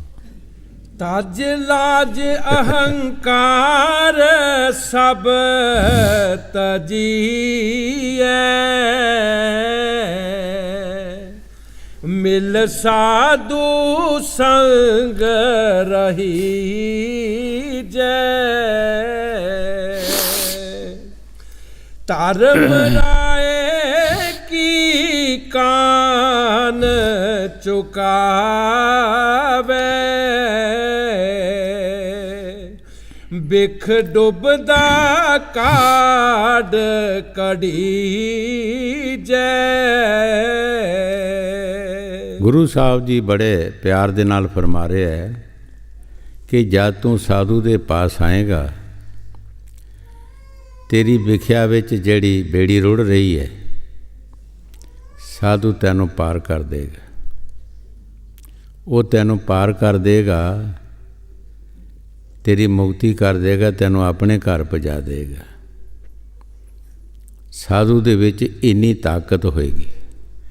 ਪਰ ਜੇ ਤੂੰ ਸਾਫ਼ ਹੋ ਕੇ ਹੰਕਾਰ ਔਰ ਮਾਣ ਛੱਡ ਕੇ ਆਵੇਂਗਾ, ਤਦ ਜਿਤਨੇ ਵੀ ਫਕੀਰ ਦੁਨੀਆ 'ਤੇ ਹੋਏ ਹੈ, ਉਹ ਆਪਣੀ ਅਕਲ ਨੂੰ, ਆਪਣੇ ਹੰਕਾਰ ਅਤੇ ਮਾਣ ਨੂੰ ਛੱਡ ਕੇ ਹੀ ਉਹਨਾਂ ਨੇ ਫਾਇਦਾ ਲਿਆ। ਜਿਨ੍ਹਾਂ ਦੀ ਬਾਣੀ ਪੜ੍ਹ ਰਹੇ ਹਾਂ, ਇਹਨਾਂ ਨੇ ਆਪਣੇ ਸਤਿਗੁਰ ਦੀ ਕਿਤਨੀ ਸੇਵਾ ਕੀਤੀ। 70 ਵਾਰ ਚੌਂਤਰੇ ਬਣਾਏ ਔਰ 70 ਵਾਰ ਗੁਰੂ ਸਾਹਿਬ ਨੇ ਹਟਾਏ। ਜਿਹੜੇ ਅਕਲਮੰਦ ਸੀ ਉਹ 1-2 ਵਾਰ ਬਣਾ ਕੇ ਹੀ ਨੱਸ ਗਏ, ਅਤੇ ਸਤਿਗੁਰ ਨੂੰ ਬੇਅਕਲ ਸਮਝਿਆ ਉਹਨਾਂ ਨੇ ਕਿ ਇਹ ਵੀ ਕੋਈ ਕੰਮ ਹੈ ਕਿ ਚੌਂਤਰੇ ਬਣਾਉਣੇ ਔਰ ਹਟਾ ਦੇਣੇ, ਅਤੇ ਇੱਕੋ ਹੀ ਬਣਾਉਂਦੇ ਰਹੇ ਸੀ। ਹੁਣ ਹੰਕਾਰ ਵੀ ਛੱਡਿਆ, ਮਾਣ ਵੀ ਛੱਡਿਆ, ਅਕਲ ਵੀ ਛੱਡੀ, ਸਭ ਕੁਝ ਛੱਡ ਦਿੱਤਾ ਸਿਰਫ ਸਤਿਗੁਰ ਦੀ ਅਕਲ ਲਈ। ਅਤੇ ਸਾਰੀ ਉਮਰ ਦਾ ਵਾਅਦਾ ਕੀਤਾ ਉਹਨਾਂ ਨੇ ਕਿ ਸਾਰੀ ਉਮਰ ਵੀ ਗੁਰੂ ਸਾਹਿਬ ਜੀ ਕਹਿਣ ਚੌਂਤਰੇ ਬਣਾਉਣੇ ਹੈ, ਅਤੇ ਰਾਮਦਾਸ ਬਣਾਉਂਦਾ ਰਹੇਗਾ। ਮੈਂ ਆਪਣਾ ਆਪ ਵੇਚ ਦਿੱਤਾ ਹੈ। ਹੁਣ ਗੁਰੂ ਸਾਹਿਬ ਜੀ ਕੀ ਬਾਣੀ 'ਚ ਫਰਮਾ ਰਿਹਾ ਕਿ ਭਾਈ ਜੇ ਤੂੰ ਦਾਸਾਂ ਦੇ ਦਾਸ ਬਣਨਾ ਹੈ, ਅਤੇ ਹੰਕਾਰ ਅਤੇ ਮਾਣ ਨੂੰ ਛੱਡ ਕੇ ਆ। ਹੰਕਾਰ ਅਤੇ ਮਾਣ ਨੂੰ ਛੱਡ ਕੇ ਆ, ਫਿਰ ਸਤਿਗੁਰ ਤੇਰੀ ਬੇੜੀ ਜਿਹੜੀ ਰੁੜ ਰਹੀ ਹੈ, ਇਹ ਲਵਾ ਲਵ 2 ਦਰਿਆ ਚੱਲ ਰਿਹਾ ਹੈ। ਹੰਕਾਰ ਅਤੇ ਮਾਣ ਦੇ ਦੋਵੇਂ ਦਰਿਆ ਚੱਲ ਰਹੇ ਹੈ। ਕਦੀ ਅਸੀਂ ਉੱਧਰ ਡੁੱਬ ਜਾਂਦੇ ਹਾਂ, ਕਦੀ ਉੱਧਰ ਡੁੱਬ ਜਾਂਦੇ ਹਾਂ। ਇਹ ਸੰਤ ਸਾਨੂੰ ਪਾਰ ਕਰ ਦੇਣਗੇ। ਪਰ ਜੇ ਸਾਡੇ ਵਿੱਚ ਇਹਨਾਂ ਚੀਜ਼ਾਂ ਦਾ ਪ੍ਰਵੇਸ਼ ਰਿਹਾ, ਇਹ ਰਹੀਆਂ, ਤਾਂ ਫਿਰ ਨਹੀਂ ਸਾਨੂੰ ਜਾਣ ਦਿੰਦੀਆਂ ਅੱਗੇ। ਜਦੋਂ ਅਸੀਂ ਨਿਰੋਲ ਹੋਵਾਂਗੇ, ਫਿਰ ਜੋ ਗੁਰੂ ਸਾਹਿਬ ਜੀ ਬਾਣੀ 'ਚ ਫਰਮਾ ਰਹੇ, ਠੀਕ ਫਰਮਾ ਰਹੇ। ਹਾਂਜੀ, ਧਰਮ ਰਾਏ ਕੀ ਕਾਨ ਚੁਕਾਵੇ। ਕਾਣ ਆਮ ਲੋਕ ਪਿੰਡਾਂ 'ਚ ਵੀ ਕਹਿੰਦੇ ਆ ਕਿ ਕਿਸੇ ਬੰਦਾ ਗੁਜ਼ਰ ਜਾਏ, ਕੋਈ ਅੱਜ ਆਇਆ, ਕੋਈ ਕੱਲ੍ਹ ਆਇਆ, ਕੋਈ ਪਰਸੋਂ ਆਇਆ, ਇੱਦਾਂ ਉਹਨੂੰ ਸਾਰਾ ਵਕਤ ਪਿਆ ਰਹਿੰਦਾ। ਇੱਕ ਘਰ ਦਾ ਬੰਦਾ ਚਲਾ ਜਾਂਦਾ, ਦੂਸਰਾ ਦੁਨੀਆ ਦੇ ਵਕਤ ਪਿਆ ਰਹਿੰਦਾ, ਉਸ ਨੂੰ ਕਹਿੰਦੇ ਆ ਕਾਣ। ਗੁਰੂ ਸਾਹਿਬ ਜੀ ਫਰਮਾਉਂਦੇ ਹੈ ਕਿ ਤੇਰੇ ਵੀ ਕਾਣ ਪਈ ਰਹਿਣੀ ਹੈ। ਕਦੀ ਤੂੰ ਕਿਸੇ ਜਨਮ ਵਿੱਚ ਜਾਣਾ, ਉੱਥੋਂ ਮਰਿਆ, ਦੂਸਰੇ ਜਨਮ ਵਿੱਚ ਗਿਆ, ਤੀਸਰੇ 'ਚ ਗਿਆ, ਚੌਥੇ 'ਚ ਗਿਆ, 84 'ਚ ਪਾਉਂਦਾ ਰਹੇਗਾ ਔਰ ਧਰਮ ਰਾਜ ਦੇ ਪੇਸ਼ ਹੁੰਦਾ ਰਹੇਗਾ। ਇਹ ਤੇਰੀ ਧਰਮ ਰਾਜ ਦੀ ਕਾਣ ਮੁੱਕ ਜਾਏਗੀ। ਸਤਿਗੁਰ ਤੇਰੇ 'ਤੇ ਦਇਆ ਕਰਨਗੇ ਔਰ ਤੇਰੀ ਮੁਕਤੀ ਹੋ ਜਾਏਗੀ, ਤੂੰ ਆਪਣੇ ਦੇਸ਼ ਚਲਾ ਜਾਏਗਾ। ਹਾਂਜੀ, ਧਰਮ ਰਾਏ ਕੀ ਕਾਨ ਚੁਕਾਵੇ। ਬਿਖ ਡੁੱਬਦਾ ਕਾਢ ਕਢੀਜੈ।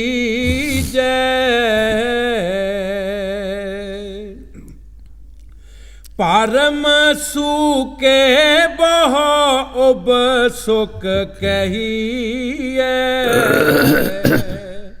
ਮਿਲ ਸਾਧੂ ਸੰਗ ਰਹੀ ਜੈ। ਗੁਰੂ ਸਾਹਿਬ ਜੀ ਬੜੇ ਪਿਆਰ ਦੇ ਨਾਲ ਫਰਮਾ ਰਹੇ ਹੈ ਕਿ ਜਿਹੜਾ ਜੀਵ ਭਰਮ ਵਿੱਚ ਪੈ ਜਾਂਦਾ ਹੈ, ਉਹ ਉਬਸੁੱਕ ਹੋ ਜਾਂਦਾ ਹੈ, ਨਾ ਉਹ ਹਰਾ ਅਤੇ ਨਾ ਸੁੱਕਾ।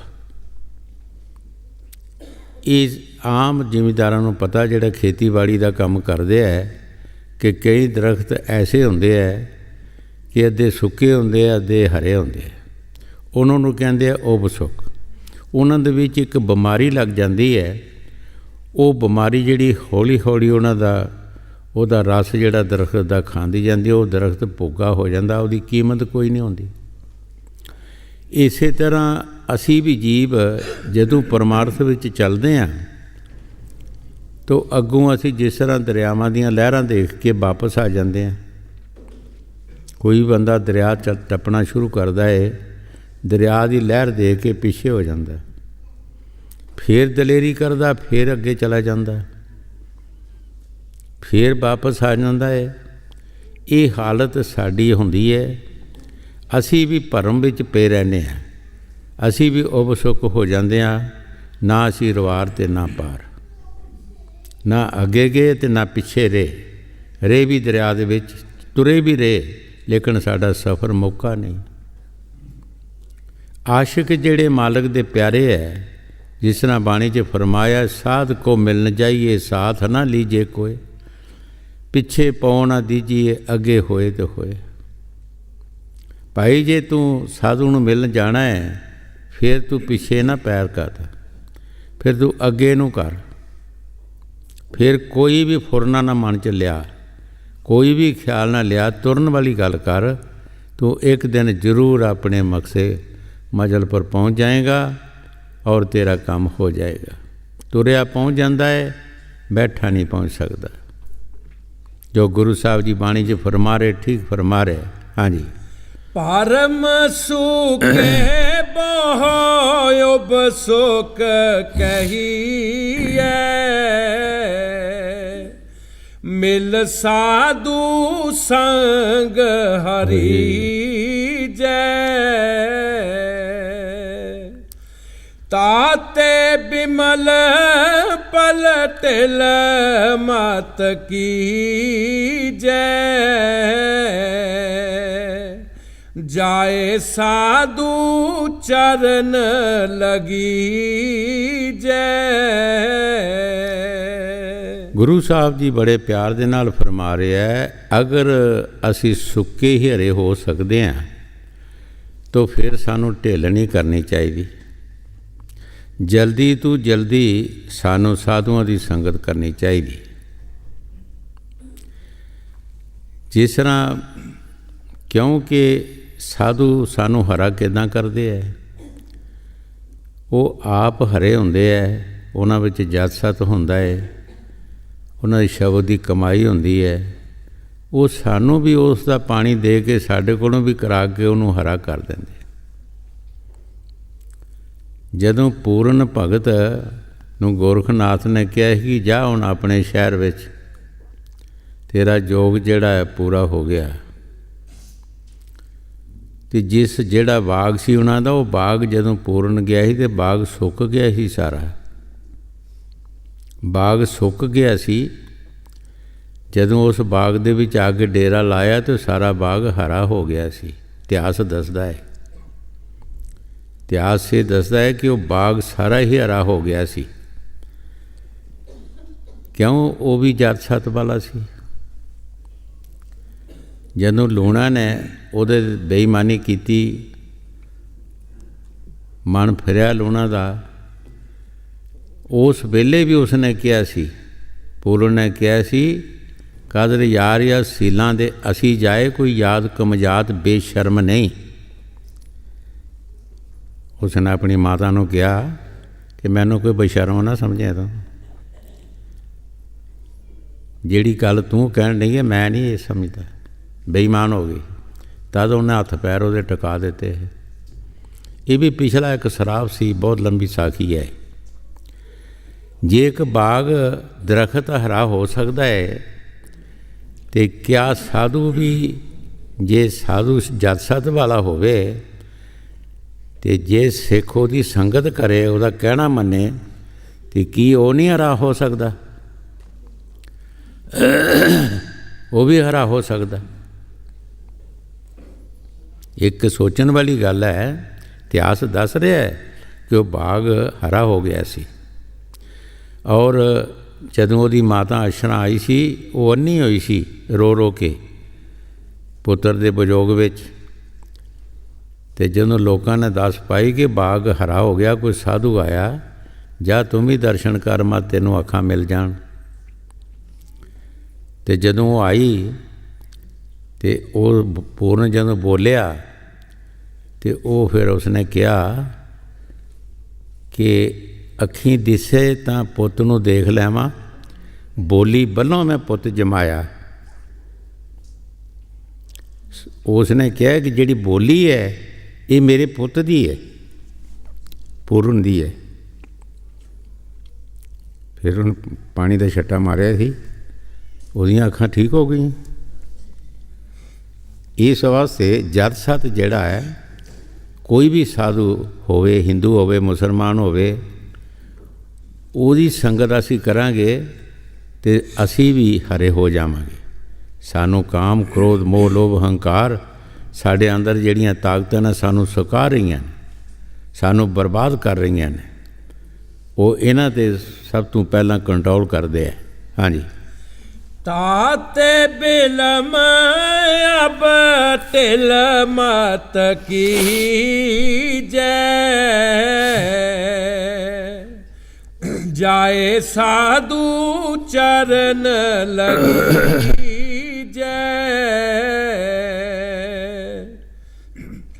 ਰਾਮ ਨਾਮ ਕੀਰਤਨ ਰਤਨ ਵਾਥ, ਹਰ ਸਾਧੂ ਪਾਸ ਰਖੀਜੈ।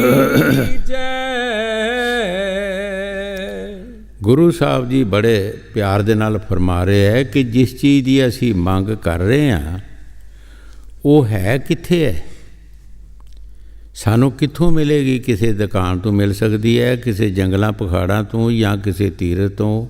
ਕਿੱਥੋਂ ਸਾਨੂੰ ਮਿਲ ਸਕਦੀ ਹੈ ਉਹ ਤਾਕਤ? ਗੁਰੂ ਸਾਹਿਬ ਜੀ ਆਪਣੀ ਦੱਸ ਆਪ ਹੀ ਪਾ ਰਹੇ ਹੈ ਕਿ ਰਾਮ ਨਾਮ ਵਸ ਕੀਰਤਨ। ਉਹ ਵਸ ਜਿਹੜੀ ਹੈ ਉਹ ਕਿਸ ਪ੍ਰਮਾਤਮਾ ਨੇ ਇੱਕ ਸਾਧੂ ਦੇ ਪਾਸ ਰੱਖੀ ਹੈ, ਉਹ ਸਾਧੂ ਦੇ ਪਾਸ ਰੱਖੀ ਹੈ। ਹੁਣ ਸਾਧੂ ਦੇ ਪਾਸੋਂ ਅਸੀਂ ਸੋਚਣਾ ਕਿ ਅਸੀਂ ਕਿਸ ਤਰ੍ਹਾਂ ਲੈ ਸਕਦੇ ਹਾਂ। ਕਿਆ ਪੈਸਿਆਂ ਨਾਲ ਲੈ ਸਕਦੇ ਹਾਂ, ਜ਼ੋਰ ਨਾਲ ਲੈ ਸਕਦੇ ਹਾਂ, ਅਕਲ ਨਾਲ ਲੈ ਸਕਦੇ ਹਾਂ, ਕਿਸ ਤਰੀਕੇ ਨਾਲ ਲੈ ਸਕਦੇ ਹਾਂ ਅਸੀਂ? ਗੁਰੂ ਸਾਹਿਬ ਜੀ ਅੱਗੇ ਫਰਮਾਉਂਦੇ ਹੈ। ਹਾਂਜੀ। ਰਾਮ ਨਾਮ ਕੀਰਤਨ ਰਤਨ ਵਾਥ, ਹਰ ਸਾਧੂ ਪਾਸ ਰਖੀਜੈ।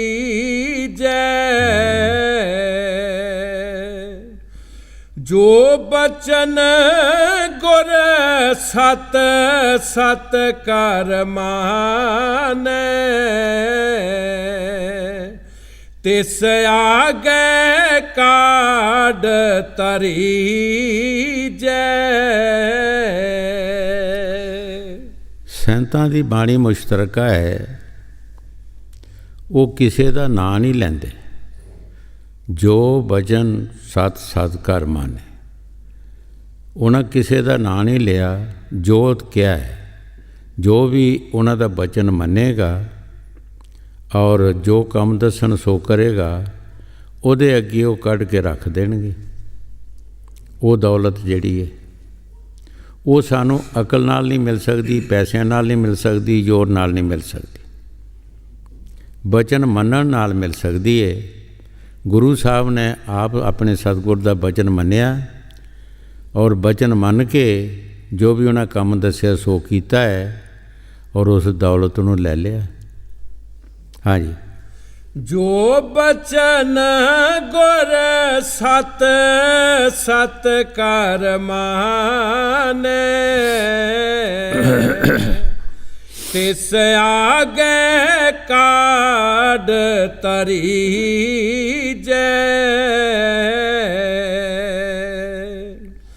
ਸੰਤੋ ਸੁਨੋ ਸੁਨੋ ਜਨ ਪਾਈ, ਗੁਰ ਕਾਢੀ ਬਾਹ ਕੋ ਕੀਜੈ। ਗੁਰੂ ਸਾਹਿਬ ਜੀ ਬੜੇ ਪਿਆਰ ਦੇ ਨਾਲ ਫਰਮਾ ਰਹੇ ਹੈ, ਸੰਤੋ ਸੁਨੋ ਸੁਨੋ ਜਨ ਪਾਈ। ਜਦ ਵੀ ਸੰਤ ਮਹਾਂਪੁਰਖ ਆਏ ਹੈ, ਉਹ ਛਪ ਲੁਕ ਕੇ ਉਹਨਾਂ ਨੇ ਆਪਣਾ ਉਪਦੇਸ਼ ਨਹੀਂ ਕੀਤਾ, ਬਾਂਹ ਕੱਢ ਕੇ ਰੌਲਾ ਪਾਇਆ। ਆਓ ਤੁਹਾਨੂੰ ਰਸਤਾ ਦੱਸੀਏ, ਆਓ ਮਾਲਕ ਦੇ ਘਰ ਦਾ ਰਸਤਾ ਦੱਸੀਏ, आओ साढ़े आखे लगो।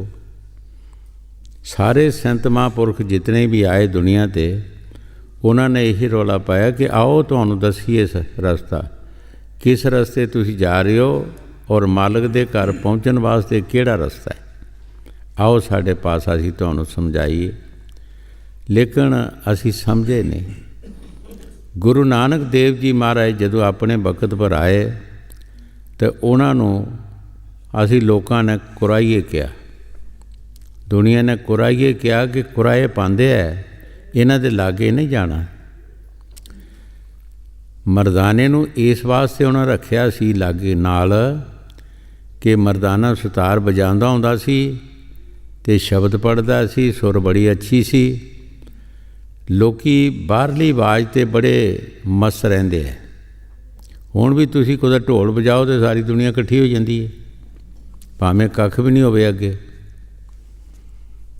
सितार बजाउंदा हुंदा सी, शब्द पढ़दा सी, लोग इकट्ठे हुंदे सन, इदां कोई लागे आउंदा नहीं सी। फिर जदों लोकां ने इकट्ठे होना, फिर गुरु साहब ने अपना उपदेश करना, फिर दसना उन्हां लोकां नूं। इदां लोग इकट्ठे नहीं सी हुंदे, इस वास्ते मरदाने नूं नाल रखिया सी। हाँ जी। संतो सुनो सुनो जन पाई, गुर काडी बाह को कीजै, जे आत्म को सुख सुख नित लोड़ो, ता सतगुर शरण पवीजै।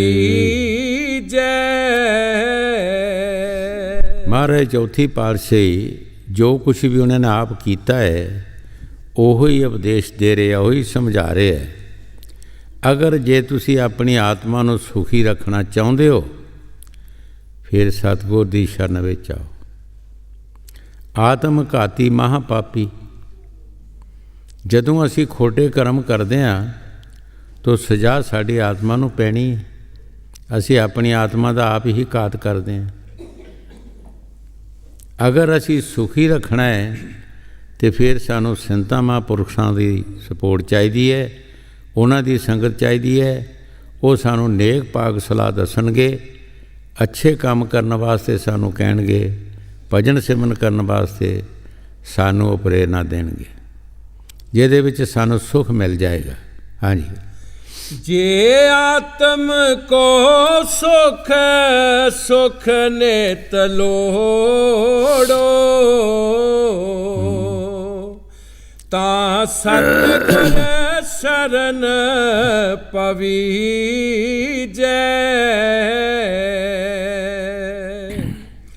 जे बड़ भाग होए अतनी का,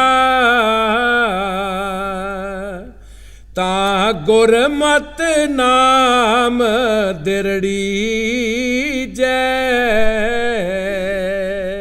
गुरु साहब जी ये भी भागां दे बारे दस रहे है कि जीव दे अच्छे भाग होणगे, अच्छी संगत होवेगी तो फिर ये सतगुर का नाम जपेगा, तद ही उस पासे चलता है।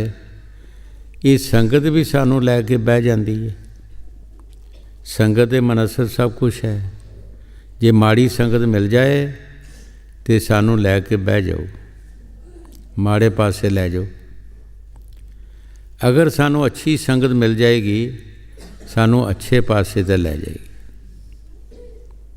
गुरु साहब जी जो बाणी च फरमा रहे ठीक फरमा रहे है।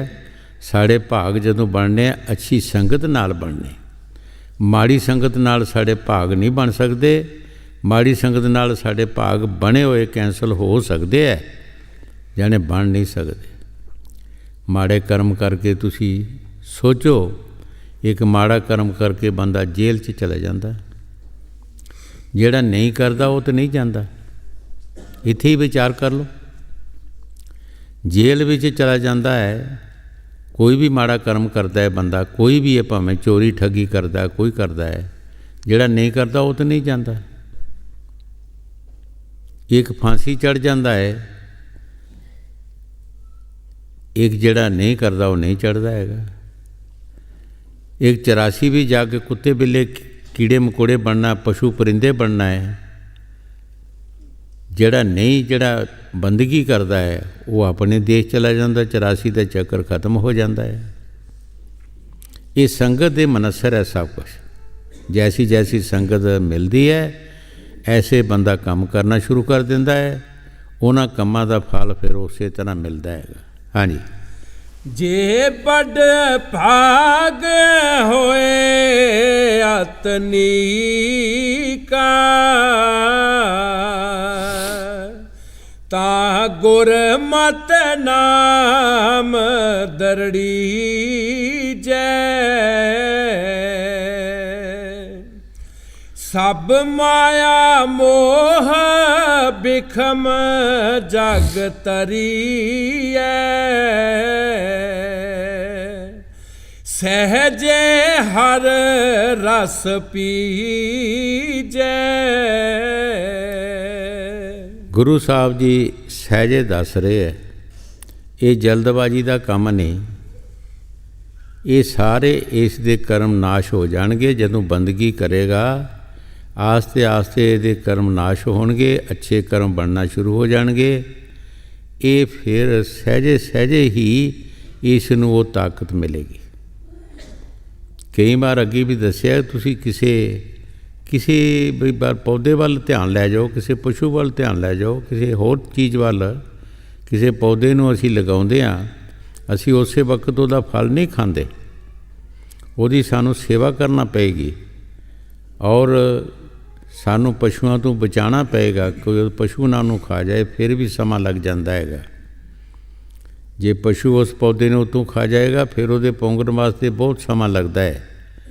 ਸਾਡੇ ਅੰਦਰ ਵੀ ਉਹ ਪਸ਼ੂ ਹੈਗੇ ਨੇ, ਕਾਮ ਕ੍ਰੋਧ, ਜਿਹੜੇ ਸਾਡੇ ਨਾਮ ਨੂੰ ਖਾ ਜਾਂਦੇ ਆ, ਫਿਰ ਸਾਨੂੰ ਵਾਪਸ ਆਉਣਾ ਪੈਂਦਾ, ਫਿਰ ਸਮਾਂ ਲੱਗਦਾ ਸਾਡਾ। ਉਹ ਵੀ ਖਾ ਜਾਂਦੇ ਆ। ਉਹਦੇ ਬਾਰੇ ਵੀ ਫਕੀਰ ਜਿਹੜੇ ਦਿਨ ਰਾਤ ਜਾਗਦੇ ਹੈ ਔਰ ਮਾਲਕ ਦਾ ਸਿਮਰਨ ਕਰਦੇ ਆ। ਔਰ ਸਵਾਮੀ ਜੀ ਮਹਾਰਾਜ ਨੇ ਛਪਾਈ ਦੀ ਇਹਦੀ ਹਸਤੀ ਰੱਖੀ ਹੈ ਕਿ ਛਪਾਈ ਜਿਸ ਤਰ੍ਹਾਂ ਬਿਲਕੁਲ ਟੈਨਸ਼ਨ ਰਹਿੰਦਾ ਹੈ, ਇਸ ਤਰ੍ਹਾਂ ਨਾਮ ਜਪਣ ਵਾਲਾ ਵੀ ਸਿੱਖ ਬਿਲਕੁਲ ਹੀ ਹੁਸ਼ਿਆਰ ਰਹਿੰਦਾ ਹੈ। ਨਾਮ ਜਪਣ ਵਾਲੇ ਨੂੰ ਵੀ ਬਿਲਕੁਲ ਹੀ ਹੁਸ਼ਿਆਰ ਹੀ ਰਹਿਣਾ ਪੈਂਦਾ ਹੈ ਕਿ ਦੇਖੀ ਕਿਤੇ ਧੋਖਾ ਨਾ ਖਾ ਜਾਈਂ। ਸਵਾਮੀ ਜੀ ਮਹਾਰਾਜ ਛਪਾਈ ਦੀ ਅਸੀਂ ਕਿ ਛਪਾਈ ਜਿਸ ਤਰ੍ਹਾਂ ਬਿਲਕੁਲ ਹੁਸ਼ਿਆਰ ਰਹਿੰਦਾ ਹੈ, ਆਪਣਾ ਬੂਟ ਪੱਟੀ ਜੋ ਸਮਾਨ ਹੁੰਦਾ ਹੈ ਸਾਰਾ ਸਾਂਭ ਕੇ ਰੱਖਦਾ ਹੈ। ਪਤਾ ਨਹੀਂ ਕਿਹੜੇ ਵੇਲੇ ਮੇਰੀ ਤਬਦੀਲੀ ਹੋ ਜਾਏ ਜਾਂ ਮੈਂ ਕਿਤੇ ਪਾਸੇ ਜਾਣਾ ਪਵੇ। ਇਸੇ ਤਰ੍ਹਾਂ ਹੀ ਨਾਮ ਜਪਣ ਵਾਲਾ ਜਿਹੜਾ ਜੀਵ ਹੈ ਉਹ ਵੀ 24 ਘੰਟੇ ਹੁਸ਼ਿਆਰ ਰਹਿੰਦਾ ਹੈ ਕਿ ਕਿਤੇ ਕੋਈ ਧੋਖਾ ਨਾ ਲੱਗ ਜਾਏ, ਗਲਤੀ ਨਾ ਲੱਗ ਜਾਏ। ਹਾਂਜੀ। ਸਭ ਮਾਇਆ ਮੋਹ ਬਿਖਮ ਜਗ ਤਰੀਐ, ਸਹਜੇ ਹਰ ਰਸ ਪੀਜੈ। ਮਾਇਆ ਮਾਇਆ ਕੇ ਜੋ ਅਧਿਕਾਈ, ਵਿੱਚ ਮਾਇਆ ਪਚੈ ਪਚੀਜੈ। ਗੁਰੂ ਸਾਹਿਬ ਜੀ ਬੜੇ ਪਿਆਰ ਦੇ ਨਾਲ ਫਰਮਾ ਰਹੇ ਹੈ ਕਿ ਜਿਹੜਾ ਮਾਇਆ ਦਾ ਅਸਕਾਰੀ ਜੀਵ ਹੈ, ਮਾਇਆ ਦਾ ਇੱਕ ਕੀੜਾ ਬਣਿਆ, ਉਹ ਜਿਸ ਤਰ੍ਹਾਂ ਕਿ ਕੀੜਾ ਗੰਦਗੀ ਦਾ ਗੰਦਗੀ ਵਿੱਚ ਹੀ ਖੁਸ਼ ਰਹਿੰਦਾ ਹੈ, ਇਸੇ ਤਰ੍ਹਾਂ ਉਹ ਵੀ ਉਸ ਮਾਇਆ ਦੇ ਵਿੱਚ ਹੀ ਖੁਸ਼ ਰਹਿੰਦਾ ਹੈ। ਕਈ ਵਾਰ ਇਹ ਸਾਖੀ ਸੁਣਾਈ ਹੈ ਕਿ ਇੱਕ 4 ਕਰੋੜ ਦਾ ਸ਼ਾਹੂਕਾਰ ਸੀ। ਉਸ ਨੇ ਕਦੀ ਵੀ ਕਿਸੇ ਆਪਣੇ ਉਸ ਮਾਇਆ ਨੂੰ ਪਰਮਾਰਥ ਵਿੱਚ ਨਹੀਂ ਲਗਾਇਆ, ਕਿਸੇ ਰਾਹ ਰਸਤੇ 'ਚ ਨਹੀਂ ਲਗਾਇਆ, ਆਪਣੇ ਉੱਤੇ ਵੀ ਨਹੀਂ ਉਸਨੇ ਖਰਚ ਕੀਤਾ, ਕਦੀ ਉਹਦਾ ਸੁੱਖ ਲਿਆ। ਉਹ ਜ਼ਮੀਨ 'ਚ ਦੱਬੀ ਹੋਈ ਮਾਇਆ। ਇੱਕ ਦਿਨ ਉਸ ਜਗ੍ਹਾ ਤੋਂ ਆਵਾਜ਼ ਆਈ ਕਿ ਉਹ ਸ਼ਖਸਾ ਸ਼ਾਹੂਕਾਰਾ, ਮੈਂ ਤੇਰੇ ਘਰੋਂ ਚਲੇ ਜਾਣਾ ਹੈ, ਤੂੰ ਜੋ ਇੰਤਜ਼ਾਮ ਕਰਨਾ ਕਰ ਲੈ। ਉਸਨੇ ਸਭ ਕੁਝ ਵੇਚ ਕੇ ਸੋਨਾ ਖਰੀਦ ਲਿਆ, ਸੋਨੇ ਦੇ ਬੜੇ ਲੰਮੇ ਸਰੀਏ ਬਣਾ ਲਏ, ਇੱਕ ਮਕਾਨ ਬਣਾਉਣਾ ਸ਼ੁਰੂ ਕਰ ਦਿੱਤਾ। ਗਵਲੇ ਥੰਮ ਜਿਹੜੇ ਸੀ ਲੱਕੜ ਦੇ ਉਹਦੇ ਵਿੱਚ ਛੇਕ ਕਰਕੇ ਉਹਨਾਂ ਸਰੀਆਂ ਨੂੰ ਵਿੱਚ ਪਾ ਦਿੱਤਾ। ਮਕਾਨ ਬਣਾ ਲਿਆ। ਮਕਾਨ ਬਣਾ ਕੇ ਆਰਾਮ ਨਾਲ ਬੈਠਾ ਮੰਜੇ 'ਤੇ ਕਹਿੰਦਾ, ਹੇ ਮਾਇਆ, ਹੁਣ ਤੂੰ ਕਿੱਧਰ ਜਾਏਂਗੀ? ਅਤੇ ਉਸ ਨੇ ਦੱਸਿਆ ਸੀ ਕਿ ਫਲਾਣੇ ਪਿੰਡ ਮੈਂ ਜਾਣਾ, ਫਲਾਣੇ ਬੰਦੇ ਦੇ ਘਰ ਜਾਣਾ। ਉਹ ਬੰਦਾ ਜਿਹੜਾ ਸੀ ਉਹ ਬਹੁਤ ਗਰੀਬ ਸੀ ਔਰ ਲਾਗੇ ਇੱਕ ਛੋਟੀ ਜਿਹੀ ਨਦੀ ਵਗਦੀ ਸੀ। ਜਦ ਕਿਤੇ ਬੱਦਲ ਪੈਣਾ, ਹੜ੍ਹ ਆਉਣਾ, ਉਸ ਨੇ ਜਾਣਾ, ਕੋਈ ਲੱਕੜ ਮੁੰਡ ਲੱਭਣੀ, ਉਹ ਪਾੜ ਕੇ ਬਾਜ਼ਾਰ ਵੇਚਣੀ ਅਤੇ ਉਹਦੇ ਤੋਂ ਉਹਨੇ ਗੁਜ਼ਾਰਾ ਕਰਨਾ। ਉਸ ਨਦੀ ਦੇ ਐਸਾ ਹੋਇਆ ਕਿ ਥੱਲੇ ਥੱਲੇ ਪਾਣੀ ਵਗਦਾ ਵਗਦਾ ਮਕਾਨ ਜਿਹੜਾ ਉਹਨੇ ਬਾਹਰਲੇ ਪਾਸੇ ਬਣਾਇਆ ਸੀ ਉਹ ਮਕਾਨ ਰੁੜ ਗਿਆ। ਜਦੋਂ ਮਕਾਨ ਰੁੜ ਗਿਆ, ਕੁਦਰਤੀ ਉਹ ਖੰਭਾ ਜਿਹੜਾ ਥੰਮ ਲੱਕੜ ਦਾ ਰੁੜਦਾ ਗਿਆ, ਉਸੇ ਬੰਦੇ ਨੂੰ ਲੱਭ ਗਿਆ, ਉਹਨੇ ਬਾਹਰ ਕੱਢ ਲਿਆ, ਘਰ ਲੈ ਗਿਆ। ਤੋ ਅਕਲ ਮਾਇਆ ਵਿੱਚ ਹੈ। ਕਈ ਵਾਰ ਦੱਸਿਆ ਹੈ ਕਿ ਅਕਲ ਬੰਦੇ 'ਚ ਨਹੀਂ ਹੈ, ਅਕਲ ਮਾਇਆ 'ਚ ਹੈ। ਜਦੋਂ ਮਾਇਆ ਕਿਸੇ ਦੇ ਪਾਸ ਆਉਂਦੀ, ਅਕਲ ਆਪੇ ਆ ਜਾਂਦੀ ਨਾਲ ਹੀ। ਆਪੇ ਹੀ ਉਹ ਭਾਂਡੇ ਵਰਤਣਾ ਸ਼ੁਰੂ, ਨਵੇਂ ਪੁਰਾਣੇ ਕੱਢਣਾ ਸ਼ੁਰੂ ਕਰ ਦਿੰਦਾ, ਨਵੇਂ ਖਰੀਦਣਾ ਸ਼ੁਰੂ ਕਰ ਦਿੰਦਾ, ਮਕਾਨਾਂ ਦੀ ਤਬਦੀਲੀਆਂ ਕਰਦਾ ਹੈ, ਹਰ ਚੀਜ਼ ਦੀ ਤਬਦੀਲੀ ਕਰ ਦਿੰਦਾ ਹੈਗਾ ਅਕਲ ਨਾਲ। ਜਦੋਂ ਘਰ ਜਾ ਕੇ ਉਸਨੇ ਉਸ ਨੂੰ ਪਾੜਿਆ, ਉਹਦੇ ਵਿੱਚੋਂ ਸਰੀਆ ਸੋਨੇ ਨਿਕਲਿਆ। ਅਕਲ ਆ ਗਈ, ਵੇਚ ਕੇ ਦੁਕਾਨ ਬਣਾ ਲਈ, ਦੁਕਾਨ 'ਤੇ ਸੌਦਾ ਪਾ ਲਿਆ, ਸ਼ਾਹ ਬਣ ਕੇ ਬਹਿ ਗਿਆ। ਜਿਸ ਦੀ ਉਹ ਮਾਇਆ ਗਈ ਸ਼ਾਹੂਕਾਰ ਦੀ, ਉਹ ਵੀ ਉਹ ਟਰਾਈ ਕਰਨ ਵਾਸਤੇ, ਦੇਖਣ ਵਾਸਤੇ ਕਿ ਕਿਆ ਜਦੋਂ ਆਵਾਜ਼ ਆਈ ਸੀ, ਮੈਂ ਦੇਖਾਂ ਉਸ ਪਿੰਡ ਗਈ ਆ, ਉਸ ਬੰਦੇ ਦੇ ਘਰ ਗਈ ਜਾਂ ਨਹੀਂ ਗਈ। ਜਦੋਂ ਉਸ ਨੇ ਟਰਾਈ ਕੀਤੀ, ਉਸ ਪਿੰਡ ਚਲਾ ਗਿਆ, ਤਾਂ ਠੀਕ ਉਹਨੂੰ ਦੱਸ ਦਿੱਤਾ ਕਿ ਮੈਨੂੰ ਉਹ ਲੱਕੜ ਲੱਭੀ ਹੈ ਔਰ ਉਹਦੇ ਵਿੱਚ ਸੋਨੇ ਦੇ ਸਰੀਏ। ਕਹਿਣ ਲੱਗੇ ਮੇਰੇ ਘਰੋਂ ਆਈ ਹੈ। ਉਸਨੇ ਕਿਹਾ ਥੋੜ੍ਹੀ ਬਹੁਤੀ ਤੂੰ ਲੈ ਜਾ, ਚਲੋ ਗੁਜ਼ਾਰਾ ਕਰ ਲੈਂਦੇ ਹਾਂ ਰਲ ਮਿਲ ਕੇ। ਕਹਿਣ ਲੱਗਾ ਨਹੀਂ, ਇਹ ਹੁਣ ਮੇਰੇ ਘਰ ਰਹਿਣੀ ਨਹੀਂ। ਉਸਨੇ ਕਿਹਾ ਤੂੰ ਚਲੋ ਆਟਾ ਲੈ ਜਾ ਥੋੜ੍ਹਾ ਬਹੁਤਾ। ਉਹਨੇ ਸੋਟਨੇ ਦੇ ਟੋਟੇ ਛੋਟੇ ਛੋਟੇ ਕਰਕੇ ਆਟੇ 'ਚ ਪਾ ਦਿੱਤੇ, ਘਰ ਲੈ ਗਿਆ। ਮੰਗਤ ਉਹਦੇ ਘਰ ਆਇਆ, ਉਹਨੇ ਬੁੱਕ ਭਰ ਕੇ ਆਟੇ ਦਾ ਪਾਇਆ, ਉਹ ਟੋਟੇ ਜਿਹੜੇ ਸੋਨੇ ਦੇ ਉਹਦੇ ਵਿੱਚ ਚਲਾ ਗਏ, ਮੰਗਤ ਦੀ ਝੋਲੀ ਵੀ ਚਲਾ ਗਏ। ਮੰਗਤ ਜਦੋਂ ਦੂਸਰੇ ਉਸ ਪਿੰਡ ਆਇਆ, ਉਸੇ ਦੁਕਾਨ 'ਤੇ ਆ ਕੇ ਆਟਾ ਵੇਚਿਆ। ਜਦੋਂ ਉਹਨੇ ਹੱਥ ਫੇਰਿਆ ਤਾਂ ਉਹ ਸੋਨੇ ਦੇ ਟੋਟੇ ਉਹਦੇ ਵਿੱਚ। ਸੋਚਦਾ ਹੈ ਕਿ ਵਾਕਿਆ ਹੀ ਇਹ ਜਿੱਥੋਂ ਇਹਨੇ ਜਾਣਾ ਜਾਣਾ ਹੈਗਾ, ਜਿੱਥੇ ਰਹਿਣਾ ਉੱਥੇ ਰਹਿਣਾ ਹੈਗਾ। ਇਹਨੂੰ ਕੋਈ ਨਹੀਂ, ਇਹ ਕਾਗ ਬਨੇਰੇ ਦਾ ਸੰਤਾਂ ਨੇ ਦੱਸਿਆ ਹੈ, ਇਹ ਬਨੇਰੇ ਦਾ ਕਾਗ ਦਾ, ਕਦੇ ਉੱਡ ਕੇ ਕਿਤੇ ਪਾਸੇ ਚਲੀ ਜਾਂਦਾ, ਕਦੇ ਕਿਤੇ ਚਲੀ ਜਾਂਦਾ। ਅਸੀਂ ਇਹਦੇ ਕੀੜੇ ਬਣੇ ਆ। ਅਸੀਂ ਕਹਿੰਦੇ ਹਾਂ ਇਹ ਸਾਡੀ ਹੈ, ਇਹ ਸਾਡੀ ਨਹੀਂ ਹੈਗੀ। ਇਸ ਨੇ ਸਾਰੀ ਦੁਨੀਆ ਨੂੰ ਰਵਾਣਾ ਅਤੇ ਸਾਰੀ ਦੁਨੀਆ ਨੂੰ ਹਸਾਉਣਾ। ਕਦੀ ਕਿਤੇ ਚਲੇ ਜਾਣਾ, ਕਦੇ ਕਿਤੇ ਪਾਸੇ ਚਲੇ ਜਾਣਾ। ਜਿੱਥੋਂ ਜਾਂਦੀ ਉੱਥੇ ਰੋਣਾ ਪੈ ਜਾਂਦਾ, ਔਰ ਜਿੱਥੇ ਚਲਾ ਜਾਂਦੀ ਉਹ ਹੱਸਣ ਲੱਗ ਪੈਂਦੇ ਹੈਗੇ। ਇਹ ਕਿਸੇ ਦੀ ਨਾ ਅਜ ਤੱਕ ਬਣੀ ਹੈ, ਨਾ ਇਸ ਨੇ ਬਣਨਾ ਹੈਗਾ। ਜੋ ਗੁਰੂ ਸਾਹਿਬ ਜੀ ਬਾਣੀ 'ਚ ਫਰਮਾ ਰਹੇ, ਠੀਕ ਫਰਮਾ ਰਹੇ। ਜਿਹੜੇ ਅਸੀਂ ਮਾਇਆ ਦੇ ਕੀੜੇ ਬਣ ਜਾਂਦੇ ਹਾਂ, ਉਹ ਕੀੜੇ ਹੀ ਰਹਿੰਦੇ ਹਾਂ ਅਸੀਂ, ਉਹ ਚੀਜ਼ ਸਾਡੇ ਪਾਸ ਰਹਿੰਦੀ ਹੈ ਨਹੀਂ।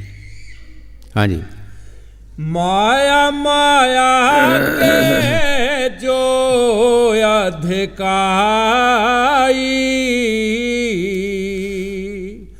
ਵਿੱਚ ਮਾਇਆ ਪਚੈ ਪਚੀਜੈ।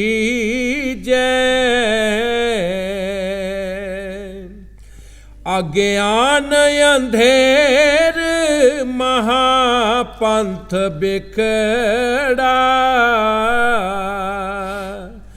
ਅਹੰਕਾਰ ਭਾਰ ਲੱਦ ਲੀਜੈ। ਗੁਰੂ ਸਾਹਿਬ ਜੀ ਬੜੇ ਪਿਆਰ ਦੇ ਨਾਲ ਫਰਮਾ ਰਹੇ ਹੈ, ਇੱਕ ਤਾਂ ਸਾਡਾ ਰਸਤਾ ਬੜਾ ਵਿਖੜਾ ਹੈ।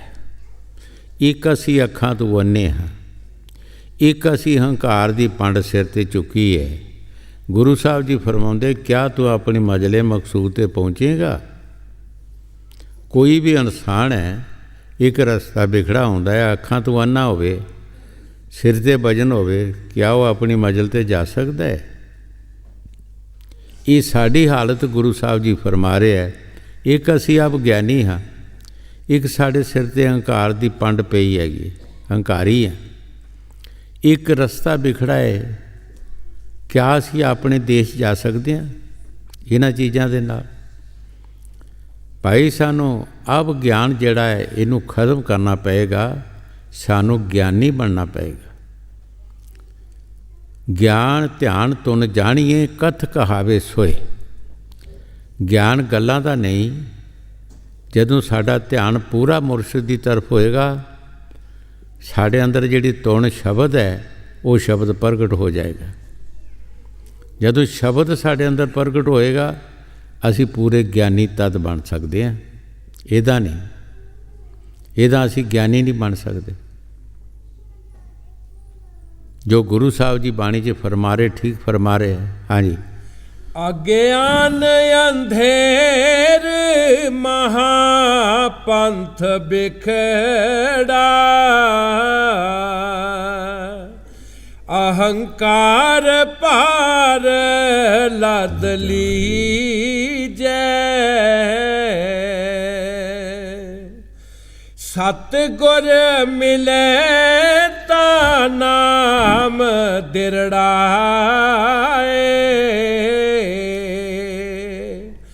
ਰਾਮ ਨਾਮੈ ਰਲੈ ਮਲੀਜੈ। ਗੁਰੂ ਸਾਹਿਬ ਜੀ ਬੜੇ ਪਿਆਰ ਦੇ ਨਾਲ ਫਰਮਾ ਰਿਹਾ ਹੈ, ਸਤਿਗੁਰ ਮਿਲੇ। ਜਦੋਂ ਸਤਿਗੁਰ ਮਿਲੇਗਾ ਉਹ ਸਾਨੂੰ ਨਾਮ ਦਾਨ ਦੇਗਾ, ਉਹ ਨਾਮ ਜਪਾ ਕੇ ਸਾਨੂੰ ਆਪਣੇ ਦੇਸ਼ ਲੈ ਜਾਏਗਾ, ਉਹ ਸਾਡੀ ਕਲਿਆਣ ਕਰ ਦੇਗਾ, ਸਾਡਾ 84 ਦਾ ਚੱਕਰ ਖਤਮ ਹੋ ਜਾਏਗਾ। ਹਾਂਜੀ, ਸਤਿਗੁਰ ਮਿਲੇ ਤਾਂ ਨਾਮ ਦਿਰੜਾਏ,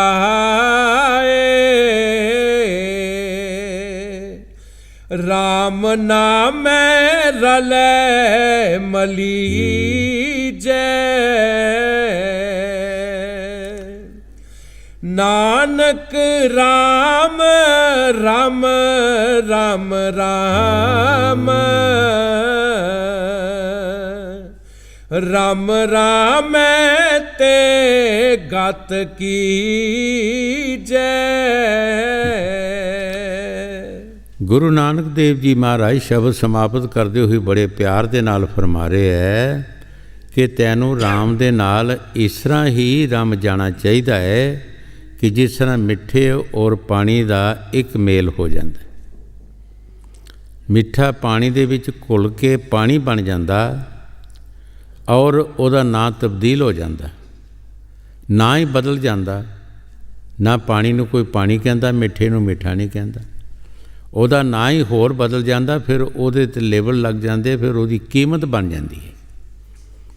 ਹੁਣ ਉਹੀ ਸ਼ਰਬਤ ਜਿਹੜਾ ਬੋਤਲਾਂ 'ਚ ਹੁੰਦਾ ਹੈ, ਉਹੀ ਖੰਡ ਪਈ ਹੁੰਦੀ ਹੈ, ਪਾਣੀ ਅਲੱਗ-ਅਲੱਗ ਹੁੰਦਾ ਹੈਗਾ। ਜਿਹੜਾ ਬੋਤਲਾਂ 'ਚ ਹੁੰਦਾ ਉਹਦੀ ਕੀਮਤ ਨਹੀਂ ਹੁੰਦੀ। ਇਸ ਤਰ੍ਹਾਂ ਗੁਰੂ ਸਾਹਿਬ ਜੀ ਫਰਮਾਉਂਦੇ ਆ ਕਿ ਤੇਰਾ ਫਰਜ਼ ਹੈ ਤੂੰ ਰਾਮ ਦੇ ਨਾਲ ਇਸ ਤਰ੍ਹਾਂ ਰਮ ਜਾ, ਇੱਕ ਮਿੱਕ ਹੋ ਜਾ ਜਿਸ ਤਰ੍ਹਾਂ ਮਿੱਠੇ ਔਰ ਪਾਣੀ ਦਾ ਮੇਲ ਹੋ ਗਿਆ। ਹਾਂਜੀ, ਨਾਨਕ ਰਾਮ ਰਾਮ ਰਾਮ ਰਾਮ, ਰਾਮ ਰਾਮੈ ਤੇ ਗਤ ਕੀਜੈ।